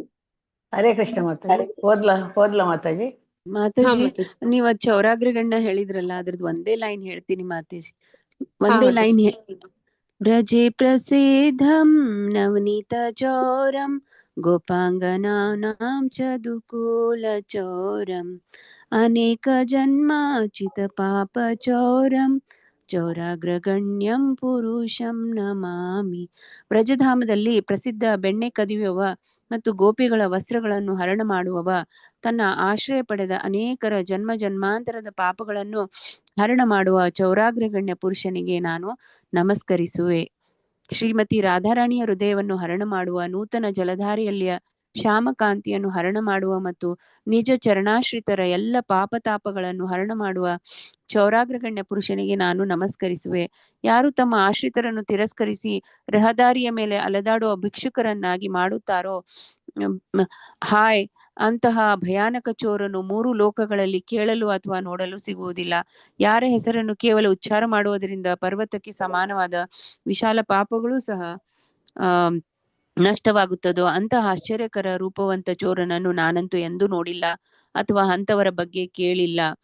ಹೇ ಚೋರನೇ, ನನ್ನ ಧನ, ಮಾನ, ಇಂದ್ರಿ, ಪ್ರಾಣಗಳನ್ನೆಲ್ಲ ಹರಣ ಮಾಡಿ ಎಲ್ಲಿಗೆ ಓಡಿ ಹೋಗುತ್ತಿರುವೆ?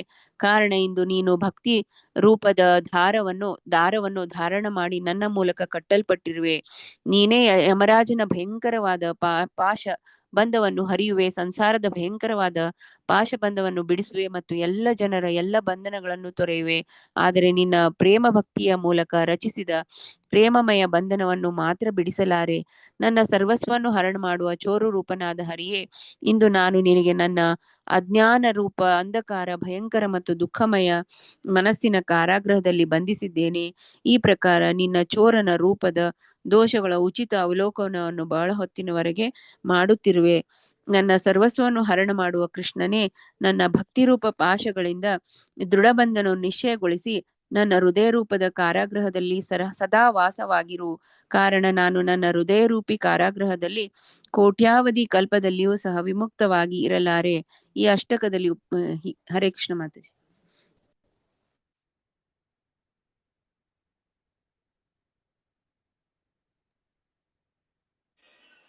ತುಂಬಾ ಚೆನ್ನಾಗಿತ್ತು ಮಾತಾಜಿ. ಹರೇ ಕೃಷ್ಣ. ಇದ್ರದ್ದು ಒಂದು ವಿಡಿಯೋ ನನ್ಗೆ ಸಿಕ್ಕಿದ್ರೆ ಹಾಕ್ತೇನೆ ನಿಮ್ಗೆ. ಅದನ್ನ ಒಂದು ಪ್ರಭುಜಿ ಅವ್ರ ಹೆಸರು ನನ್ಗೆ ಬರ್ತಾ ಇಲ್ಲ. ಅವ್ರ ಮಾತುಗಳಲ್ಲಿ ನೀವು ಕೇಳಿದ್ರೆ ತುಂಬಾ ಚೆನ್ನಾಗಿದೆ ಅದು. ಗ್ರೂಪಿಗೆ ಹಾಕಿ ಮಾತಾಜಿ. ಹಾ ಮಾತಾಜಿ, ಸಿಕ್ಕಿದೆ, ನಾನು ಹುಡುಕ್ತೀನಿ, ಅದು ಸಿಕ್ಕಿದಾಗ ಹಾಕ್ತೀನಿ. ತುಂಬಾ ಚೆನ್ನಾಗಿದೆ, ಅವ್ರ ವಿವರಣೆ ಇನ್ನೂ ಚೆನ್ನಾಗಿದೆ. ಹಾಕಿ ಮಾತಾಜಿ. ಹಾ ಪ್ರಭುಜಿ. ಈಗ ಯಾರಾದ್ರೂ ಮುಂದುವರಿಸಿ ದೇವತೆಗಳು. ಸ್ಕ್ರೀನ್ ಬರ್ಲಿಲ್ಲ ಮಾತಾಜಿ, ಸ್ಕ್ರೀನ್ ಬರ್ಲಿಲ್ಲ. ಸ್ಕ್ರೀನ್ ಕೆಳಗಡೆ ಹೋಗ್ಬಿಟ್ಟಿದೆ. ಹಾ, ಓದ್ಲಾ ಮಾತಾಜಿ? ಕಾಣ್ತಿದ್ಯಾ ಮಾತಾಜಿ? ಕಾಣ್ತಿದ್ದೆ ಮಾತಾಜಿ. ಹೋಯ್ತು, ಬರ್ತದೆ ಹೋಗ್ತದೆ ಉಂಟು. ಬರುತ್ತೆ ಮಾತಾಜಿ, ಅದು ಸ್ಲೋ ಇದೆ. ಹರೇ ಕೃಷ್ಣ ಮಾತಾಜಿ. ಹಾ ಮಾತಾಜಿ. ಮಾತಾಜಿ ಬುಕ್ ಇದೆ, ಓದ್ಲಾ? ಹಾ ಓದಿ ಮಾತಾಜಿ. ಜೀವ ಹಿಂಸೆ. ಮಹಾಭಾರತದಲ್ಲಿ ಅಲ್ಲ ಹೀಗೊಂದು ಮಾತಾಜಿ, ಮಾತಿದೆ. ದೇವತೆಗಳು. ದೇವತೆಗಳಿಗೆ ಸಲ್ಲಿಸಬೇಕಾದ ಗೌರವ ಸಮರ್ಪಣೆಯಲ್ಲಿ ವ್ಯಕ್ತಿಯು ಅಸಡ್ಡೆ ತೋರಿಸಬಾರದು. ವ್ಯಕ್ತಿಯು ದೇವತೆಗಳ ಭಕ್ತನಲ್ಲದಿರಬಹುದು. ಹಾಗೆಂದ ಮಾತ್ರಕ್ಕೆ ದೇವತೆಗಳಿಗೆ ಅವನ ಅಗೌರವ ತೋರಬೇಕೆಂದು ಅರ್ಥವಲ್ಲ. ಉದಾಹರಣೆಗೆ, ವೈಷ್ಣವನು ಶಿವನ ಅಥವಾ ಬ್ರಹ್ಮನ ಭಕ್ತನಲ್ಲ. ಆದರೂ ಅಂತಹ ಉನ್ನತ ದೇವತೆಗಳಿಗೆ ಗೌರವ ತೋರಬೇಕಾದದ್ದು ಅವನ ಕರ್ತವ್ಯವೇ ಹೌದು. ವೈಷ್ಣವ ಸಿದ್ಧಾಂತದ ಪ್ರಕಾರ ವ್ಯಕ್ತಿಯು ಒಂದು ಇರುವೆಗೆ ಕೂಡ ಗೌರವ ನೀಡಬೇಕು. ಹಾಗಿರುವಾಗ ಶಿವ ಹಾಗೂ ಬ್ರಹ್ಮನಂತಹವರ ವಿಚಾರದಲ್ಲಿ ಹೇಳುವುದೇನಿದೆ? ಕೃಷ್ಣ ಅಥವಾ ಹರೇ ಎಲ್ಲ ದೇವತೆಗಳ ಸ್ವಾಮಿ, ಆದ್ದರಿಂದ ಅವನು ಪೂಜಾರ್ಹನು. ಆದರೆ ದೇವತೆಗಳಿಗೆ ಗೌರವ ನೀಡಬಾರದೆಂಬುದು ಇದರ ಅರ್ಥವಲ್ಲ ಎಂದು ಪದ್ಮಪುರಾಣದಲ್ಲಿ ಹೇಳಲಾಗಿದೆ. ಹರೇ ಕೃಷ್ಣ. ಹರೇ ಕೃಷ್ಣ. ಧನ್ಯವಾದ. ಅಂದ್ರೆ ಈಗಾಗ್ಲೇ ನಾವು ನೋಡಿದ್ವಿ ಮಾತಾಜಿ. ಸ್ಕ್ರೀನ್ ಮೇಲೆ ಬರ್ತಿಲ್ಲ. ಕಂಟಿನ್ಯೂ ಮಾಡ್ಲಾ? ಇನ್ನು ಒಂದು ಪ್ಯಾರ ಇದೆ, ಕಂಟಿನ್ಯೂ ಮಾಡ್ಬಿಡ್ಲಾ? ಈಗ ಬಂತು ಮಾತಾಜಿ. ಒಂದ್ ನಿಮಿಷ.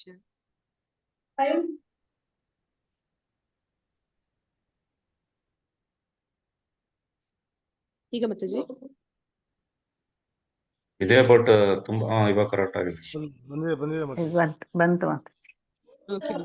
ಅದೇ ಈಗಾಗ್ಲೇ ನಾವು ನೋಡಿದ್ವಿ, ಯಾರು ಅವೈಷ್ಣವರು, ಯಾರು ಅಭಕ್ತರು ಅಂತಂದ್ರೆ ದೇವತೆಗಳ ಆರಾಧನೆ ಮಾಡುವಂತವ್ರು ಅವೈಷ್ಣವರು, ಭಕ್ತರು ಅಂತವರ ಸವಾಸ ಮಾಡ್ಬಾರ್ದು. ಉಗ್ರ ಕ್ರೂರ ಪ್ರಾಣಿಗಳನ್ನ ಬೇಕಿದ್ರೆ ತಪ್ಕೊಳ್ಳುವಂತ ಕೆಲಸ ಮಾಡ್ಬೋದು, ಸಾಹಸ ಮಾಡ್ಬೋದು, ಆದ್ರೆ ಅಭಕ್ತರ ಸವಾಸ ಮಾಡ್ಬಾರ್ದು ಅಂತ. ಆದ್ರೆ ಆ ಅಭಕ್ತರ ಸಹವಾಸ ಮಾಡ್ಬಾರ್ದು ಅಂತ ಎಷ್ಟು ಗಂಭೀರವಾಗಿ ಇಲ್ಲಿ ಹೇಳಿದ್ರು, ಅಷ್ಟೇ ಇಲ್ಲಿ ನಮಗೆ ಒಂದು ಎಚ್ಚರಿಕೆಯನ್ನು ಕೊಡ್ತಾ ಇದ್ದಾರೆ. ದೇವತೆಗಳ ವಿಷಯದಲ್ಲಿ ನಾವು ತಪ್ಪು ಮಾಡಬಾರ್ದು. ಅಂದ್ರೆ ಅದು ಕೂಡ ಅಪರಾಧನೇ ಆಗುತ್ತೆ, ವೈಷ್ಣವ ಅಪರಾಧನೇ ಆಗುತ್ತೆ. ಯಾಕಂದ್ರೆ ಎಲ್ಲಾ ದೇವತೆಗಳು ಕೂಡ, ರಾಕ್ಷಸರಿಗೂ ದೇವತೆಗಳಿಗೂ ಭಗವದ್ಗೀತೆಯಲ್ಲಿ ಕೊಟ್ಟಿರುವಂತ ವ್ಯತ್ಯಾಸ ಏನು? ಹರೇ ಕೃಷ್ಣ, ಯಾರಿಗಾದ್ರೂ ನೆನಪಿದ್ಯಾ ದೇವತೆಗಳು ಅಂದ್ರೆ ಯಾರು ಅಂತ? ಭಗವಂತನ ಭಕ್ತರು ದೇವತೆಗಳ ಮಾತಾಜಿ. ಭಗವಂತ ತಾನು ಏನಿಲ್ಲ ಹೇಳ್ತಾನೆ ಅವನ ಒಂದು ಇಚ್ಛೆಗೆ ಅನುಗುಣವಾಗಿ ಅವರು ವರ್ತಿಸ್ತಾರೆ. ಅಂದ್ರೆ ಭಗವಂತನ ಇಚ್ಛೆಗೆ ಅನುಗುಣವಾಗಿ ಕೆಲಸಗಳನ್ನ ಮಾಡ್ತಾರೆ. ಭಗವಂತ ವಹಿಸಿಕೊಟ್ಟಂತಹ ಕರ್ತವ್ಯಗಳನ್ನ ನಿರ್ವಹಣೆ ಮಾಡ್ತಾರೆ.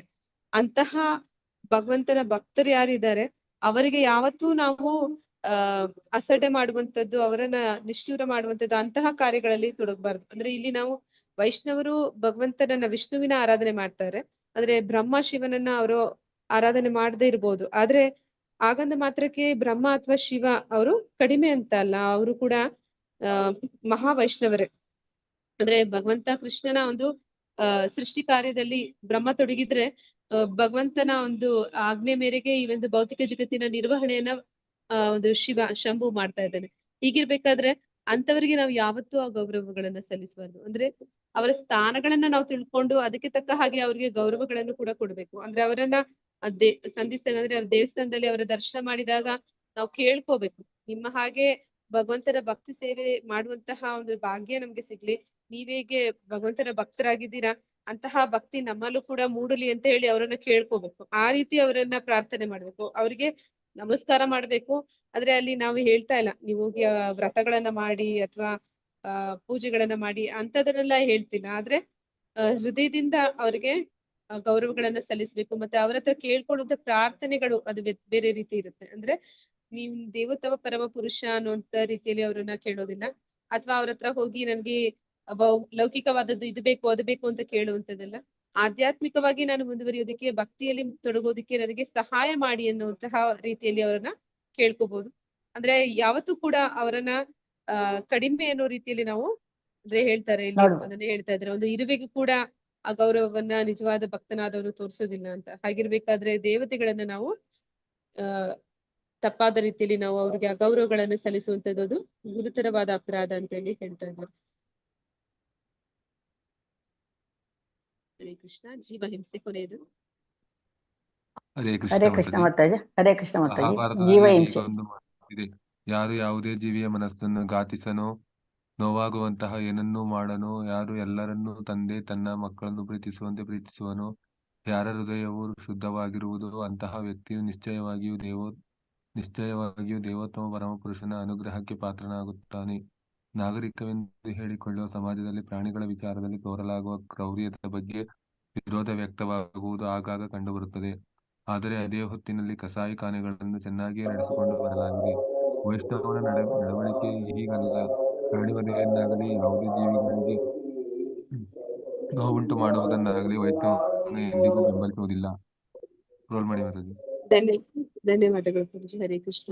ಅಂದ್ರೆ ಈ ಒಂದು ಹಿಂಸೆ ಅಂದ್ರೆ ಏನು ಅಂತ, ಹಿಂಸೆ ಅಂದ್ರೆ ನಮ್ಗೆ ಸಾಧಾರಣವಾಗಿ ತಿಳಿದ ಹಾಗೆ ಪ್ರಾಣಿಗಳನ್ನ ಕೊಲ್ಲುವಂತದ್ದೇ ಹಿಂಸೆ ಅಂತ ಹೇಳ್ತೀವಿ.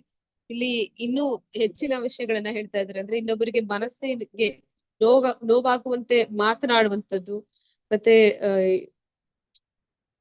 ಇನ್ನೊಬ್ಬರನ್ನ ಅಂದ್ರೆ ಯಾರು ಭಕ್ತನಾದವನು ಇರ್ತಾನೆ ಅಂತವನು ಎಲ್ಲಾ ಜೀವಿಗಳನ್ನು ಕೂಡ ಯಾವ ರೀತಿ ಕಾಣ್ತಾನೆ ಅಂದ್ರೆ ತಂದೆ ತನ್ನ ಮಕ್ಕಳನ್ನ ನೋಡೋ ರೀತಿಯಲ್ಲಿ ನೋಡ್ತಾನೆ ಅಂತ ಹೇಳಿ ಹೇಳ್ತಾ ಇದ್ದಾರೆ. ಹಾಗೆ ಅಂತವ್ರು ಮಾತ್ರ ದೇವೋತ್ತಮ ಪರಮ ಪುರುಷನ ಅನುಗ್ರಹಕ್ಕೆ ಪಾತ್ರರಾಗ್ತಾರೆ ಅಂತಾನು ಇಲ್ಲಿ ಹೇಳ್ತಾ ಇದ್ದಾರೆ. ಆದ್ರೆ ಈ ಒಂದು ನಾಗರಿಕ ಸಮಾಜ ಯಾವ ರೀತಿ ಇದೆ ಅಂತಂದ್ರೆ ಇಲ್ಲಿ ನಾವು ನೋಡ್ತೀವಿ ಬ್ಲೂ ಕ್ರಾಸ್ ಅಂತ ಹೇಳಿ ಈ ನಾಯಿಗಳು ಮತ್ತೆ ಬೇರೆ ಪ್ರಾಣಿಗಳಿಗೆ ಅನ್ಯಾಯ ಆಗುತ್ತೆ ಅಂತ ಹೇಳಿ ಪ್ರತಿಭಟನೆ ಮಾಡುವಂತ ಜನ ಇರ್ತಾರೆ. ಅಂದ್ರೆ ಪ್ರಾಣಿಗಳಿಗೆ ನ್ಯಾಯ ಕೊಡಿಸುವಂತದ್ದು. ಅಂದ್ರೆ ಅವರ ಮನೆಯ ಕಿಚನ್ ಅಲ್ಲಿ ಕೋಳಿಗೆ, ಕುರಿಗೆ, ಮೀನಿಗೆ ಎಲ್ಲ ನ್ಯಾಯ ಸಿಗ್ತಾ ಇರಲ್ಲ. ಅದನ್ನ ಇಲ್ಲಿ ಹೇಳ್ತಾ ಇದ್ದಾರೆ. ಕಸಾಯಿಖಾನೆಗಳನ್ನ ತೆಗೆದು ಅಲ್ಲಿ ಏನ್ ಮಾಡ್ತಾ ಇದ್ದಾರೆ, ಬೇರೆ ಪ್ರಾಣಿ ಪಕ್ಷಿಗಳನ್ನ ಕೊಲ್ಲುವಂತ ಕಾರ್ಯದಲ್ಲಿ ಸದಾ ತೊಡಗ್ತಾರೆ ಅಂತ. ಆದ್ರೆ ವೈಷ್ಣವರು ಆ ರೀತಿ ನಡ್ಕೊಳ್ಳೋದಿಲ್ಲ ಅನ್ನೋದನ್ನ ಇಲ್ಲಿ ಹೇಳ್ತಾ ಇದ್ದಾರೆ. ಅಂದ್ರೆ ಅವರು ಯಾವುದೇ ಜೀವಿಯನ್ನೇ ಆಗ್ಲಿ ಅಥವಾ ಯಾವುದೇ ಒಂದು ವ್ಯಕ್ತಿಯನ್ನ ಆಗ್ಲಿ ನಾವು ಯಾವತ್ತೂ ಕೂಡ ಅವರು ಮಾತಿನಿಂದ ಆಗಲಿ ಅವರ ಕೃತಿಯಿಂದ ಆಗಲಿ ಅವರು ಇನ್ನೊಬ್ಬರಿಗೆ ನೋವಾಗೋ ರೀತಿಯಲ್ಲಿ ನಡ್ಕೊಳ್ಳೋದಿಲ್ಲ. ನಾವು ಕೂಡ ಅದೇ ರೀತಿ ಒಂದು ಉತ್ತಮ ವೈಷ್ಣವರಾಗ್ಬೇಕು ಅಂತಂದ್ರೆ ಯಾರಿಗೂ ಆ ರೀತಿ ನೋವಾಗುವಂತಹ ರೀತಿಯಲ್ಲಿ ನಡ್ಕೋಬಾರ್ದು. ಆ ರೀತಿ ಇರುವಂತಹ ವ್ಯಕ್ತಿಯನ್ನೇ ದೇವೋತ್ತಮ ಪರಮ ಪುರುಷ ಯಾವಾಗ್ಲೂ ಅನುಗ್ರಹಿಸ್ತಾನೆ ಅನ್ನೋದನ್ನು ಇಲ್ಲಿ ಹೇಳ್ತಾ ಇದ್ದಾರೆ. ಹರೇ ಕೃಷ್ಣ. ಇಲ್ಲಿಗೆ ಇವತ್ತಿನ ಒಂದು ಅಧ್ಯಾಯ ಮುಗಿತಾ ಇದೆ. ವಾಂಛಾ ಕಲ್ಪತರುಶ್ಚ ಕೃಪಾ ಸಿಂಧುಭ್ಯ ಏವ ಚ ಪತಿತನಾಂ ಪಾವನೇಭ್ಯೋ ವೈಷ್ಣವೇಭ್ಯೋ ನಮೋ ನಮಃ.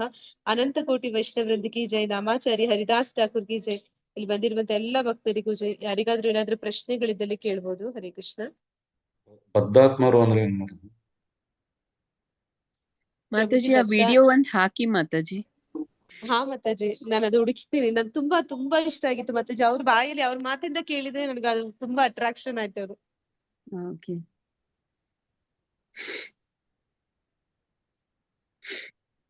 ಓಕೆ ಮಾತಾಜಿ ಅವಾಗ್ಲೇ ಬಿಲ್ವಂಗಲ ಠಾಕೂರ್ ಬಗ್ಗೆ ಹೇಳ್ತಾ ಇದ್ರಲ್ಲ ಮಾತಾಜಿ.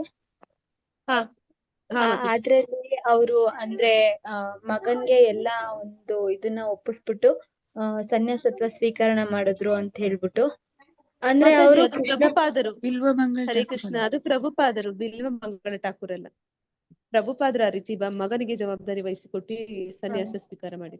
ಸರಿ ಮಾತಾಜಿ. ಅಂದ್ರೆ ಆತರ ಅಂದ್ರೆ ಈಗ ಆತರನ ಮಾಡ್ಬೋದಾ ಮಾತಾಜಿ?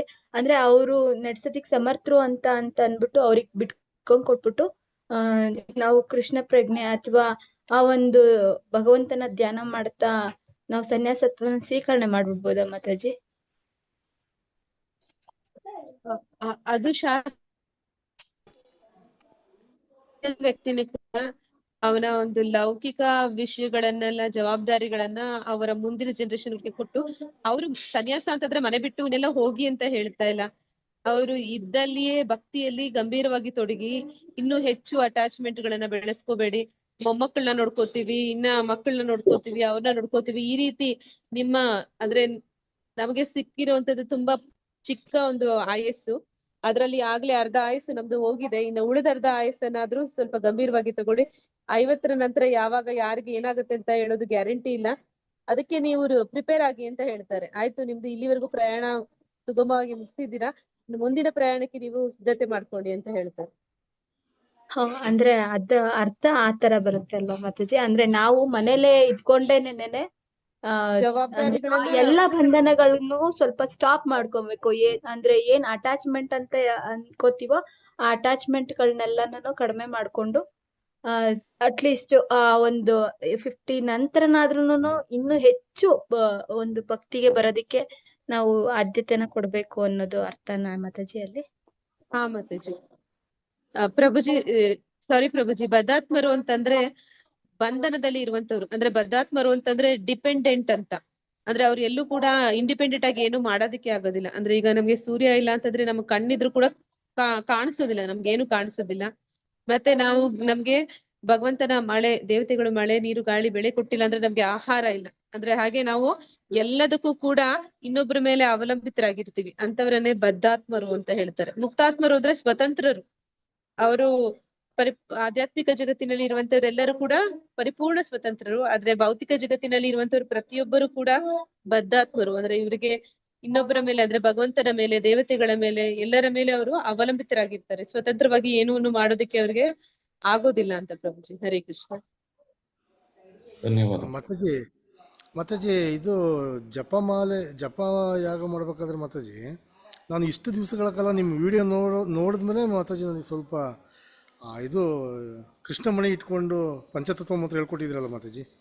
ಜಯೋ ಶ್ರೀ ಕೃಷ್ಣ ಚೈತನ್ಯ ಪ್ರಭು ನಿತ್ಯಾನಂದ ಶ್ರೀ ಅದ್ವೈತ್ಯ ಗದಾಧರ ಶ್ರೀವಾದಿ ಭಕ್ತವೃಂದ ಅಂತ, ಅದು ಹೇಳದೆ ಇಷ್ಟು ದಿವಸಗಳ ಕಾಲ ನಾನು ಜಪ ಮಾಡ್ಬಿಟ್ಟಿನಲ್ಲ ಮಾತಾಜಿ, ಏನಾದ್ರು ತಪ್ಪ ಇದೆಯಾ?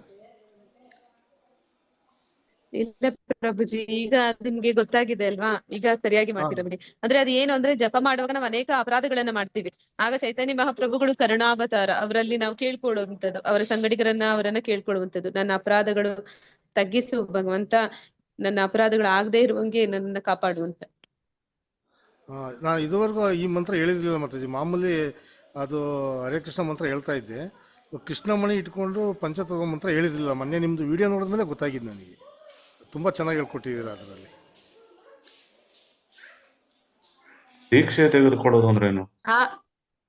ದೀಕ್ಷೆ ತಗೊಳ್ಳೋದು ಅಂದ್ರೆ ಪ್ರಭುಜಿ, ಇನ್ನು ಮುಂದೆ ನಾನು ಈ ಭಕ್ತಿ ಕೃಷ್ಣ ಪ್ರಜ್ಞೆಯಲ್ಲಿ ಗಂಭೀರವಾಗಿ ಸ್ವೀಕಾರ ಮಾಡ್ತೀನಿ ಅಂತ. ಅಂದ್ರೆ ಇಲ್ಲಿವರೆಗೂ ನೀವು ಒಮ್ಮೆ ಜಪ ಮಾಡ್ಬೋದು, ಒಮ್ಮೆ ಜಪ ಮಾಡದೇ ಇರ್ಬೋದು, ಒಮ್ಮೆ ಭಾಗವತಗಳು ಅಥವಾ ಭಗವದ್ಗೀತೆ ಕ್ಲಾಸ್ ಅಟೆಂಡ್ ಮಾಡ್ಬೋದು, ಅದು ಇಲ್ಲಾಂದ್ರೆ ಮಾಡ್ದಿರನು ಇರ್ಬೋದು.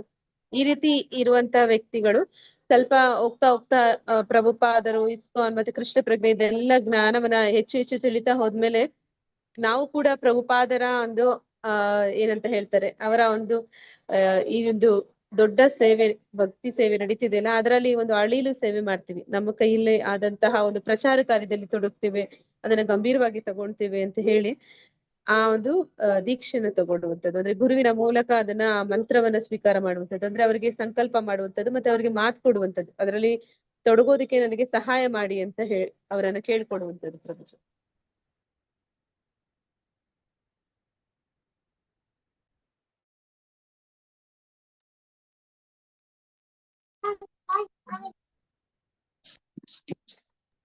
ಹರೇ ಕೃಷ್ಣ. ಥ್ಯಾಂಕ್ ಯು ಮಾತಾಜಿ, ದಂಡವತ್ ಮಾತಾಜಿ. ಥ್ಯಾಂಕ್ ಯು, ಧನ್ಯವಾದಗಳು ಮಾತಾಜಿ. ಧನ್ಯವಾದಗಳು ಹರೇ ಮಾತಾಜಿ. ಕೃಷ್ಣ ಮಾತಾಜಿ, ಧನ್ಯವಾದಗಳು. ಹರೇ ಕೃಷ್ಣ ಮಾತಾಜಿ, ಧನ್ಯವಾದಗಳು. ಹರೇ ಕೃಷ್ಣ ಮಾತಾಜಿ, ಧನ್ಯವಾದಗಳು. ಹರೇ ಕೃಷ್ಣ. ಹರೇ ಕೃಷ್ಣ. ಹರೇ ಕೃಷ್ಣ ಮಾತಾಜಿ, ಧನ್ಯವಾದಗಳು. ಹರೇ ಕೃಷ್ಣ ಪ್ರಭುಜಿ. ಧನ್ಯವಾದಗಳು ಮಾತಾಜಿ. ಧನ್ಯವಾದಗಳು ಮಾತಾಜಿ. ಹರೇ ಕೃಷ್ಣ. ಹರೇ ಕೃಷ್ಣ. ಯಾರಾದ್ರೂ ಹೇಳ್ತೀರಾ ಇವತ್ತು ಎಷ್ಟು ಜನ ಇದ್ರು ಅಂತ? ನಾನು ನೋಡ್ಲಿಲ್ಲ, ಅದು ಗ್ರೂಪ್ ಅಲ್ಲಿ ಹಾಕ್ಬೇಕು.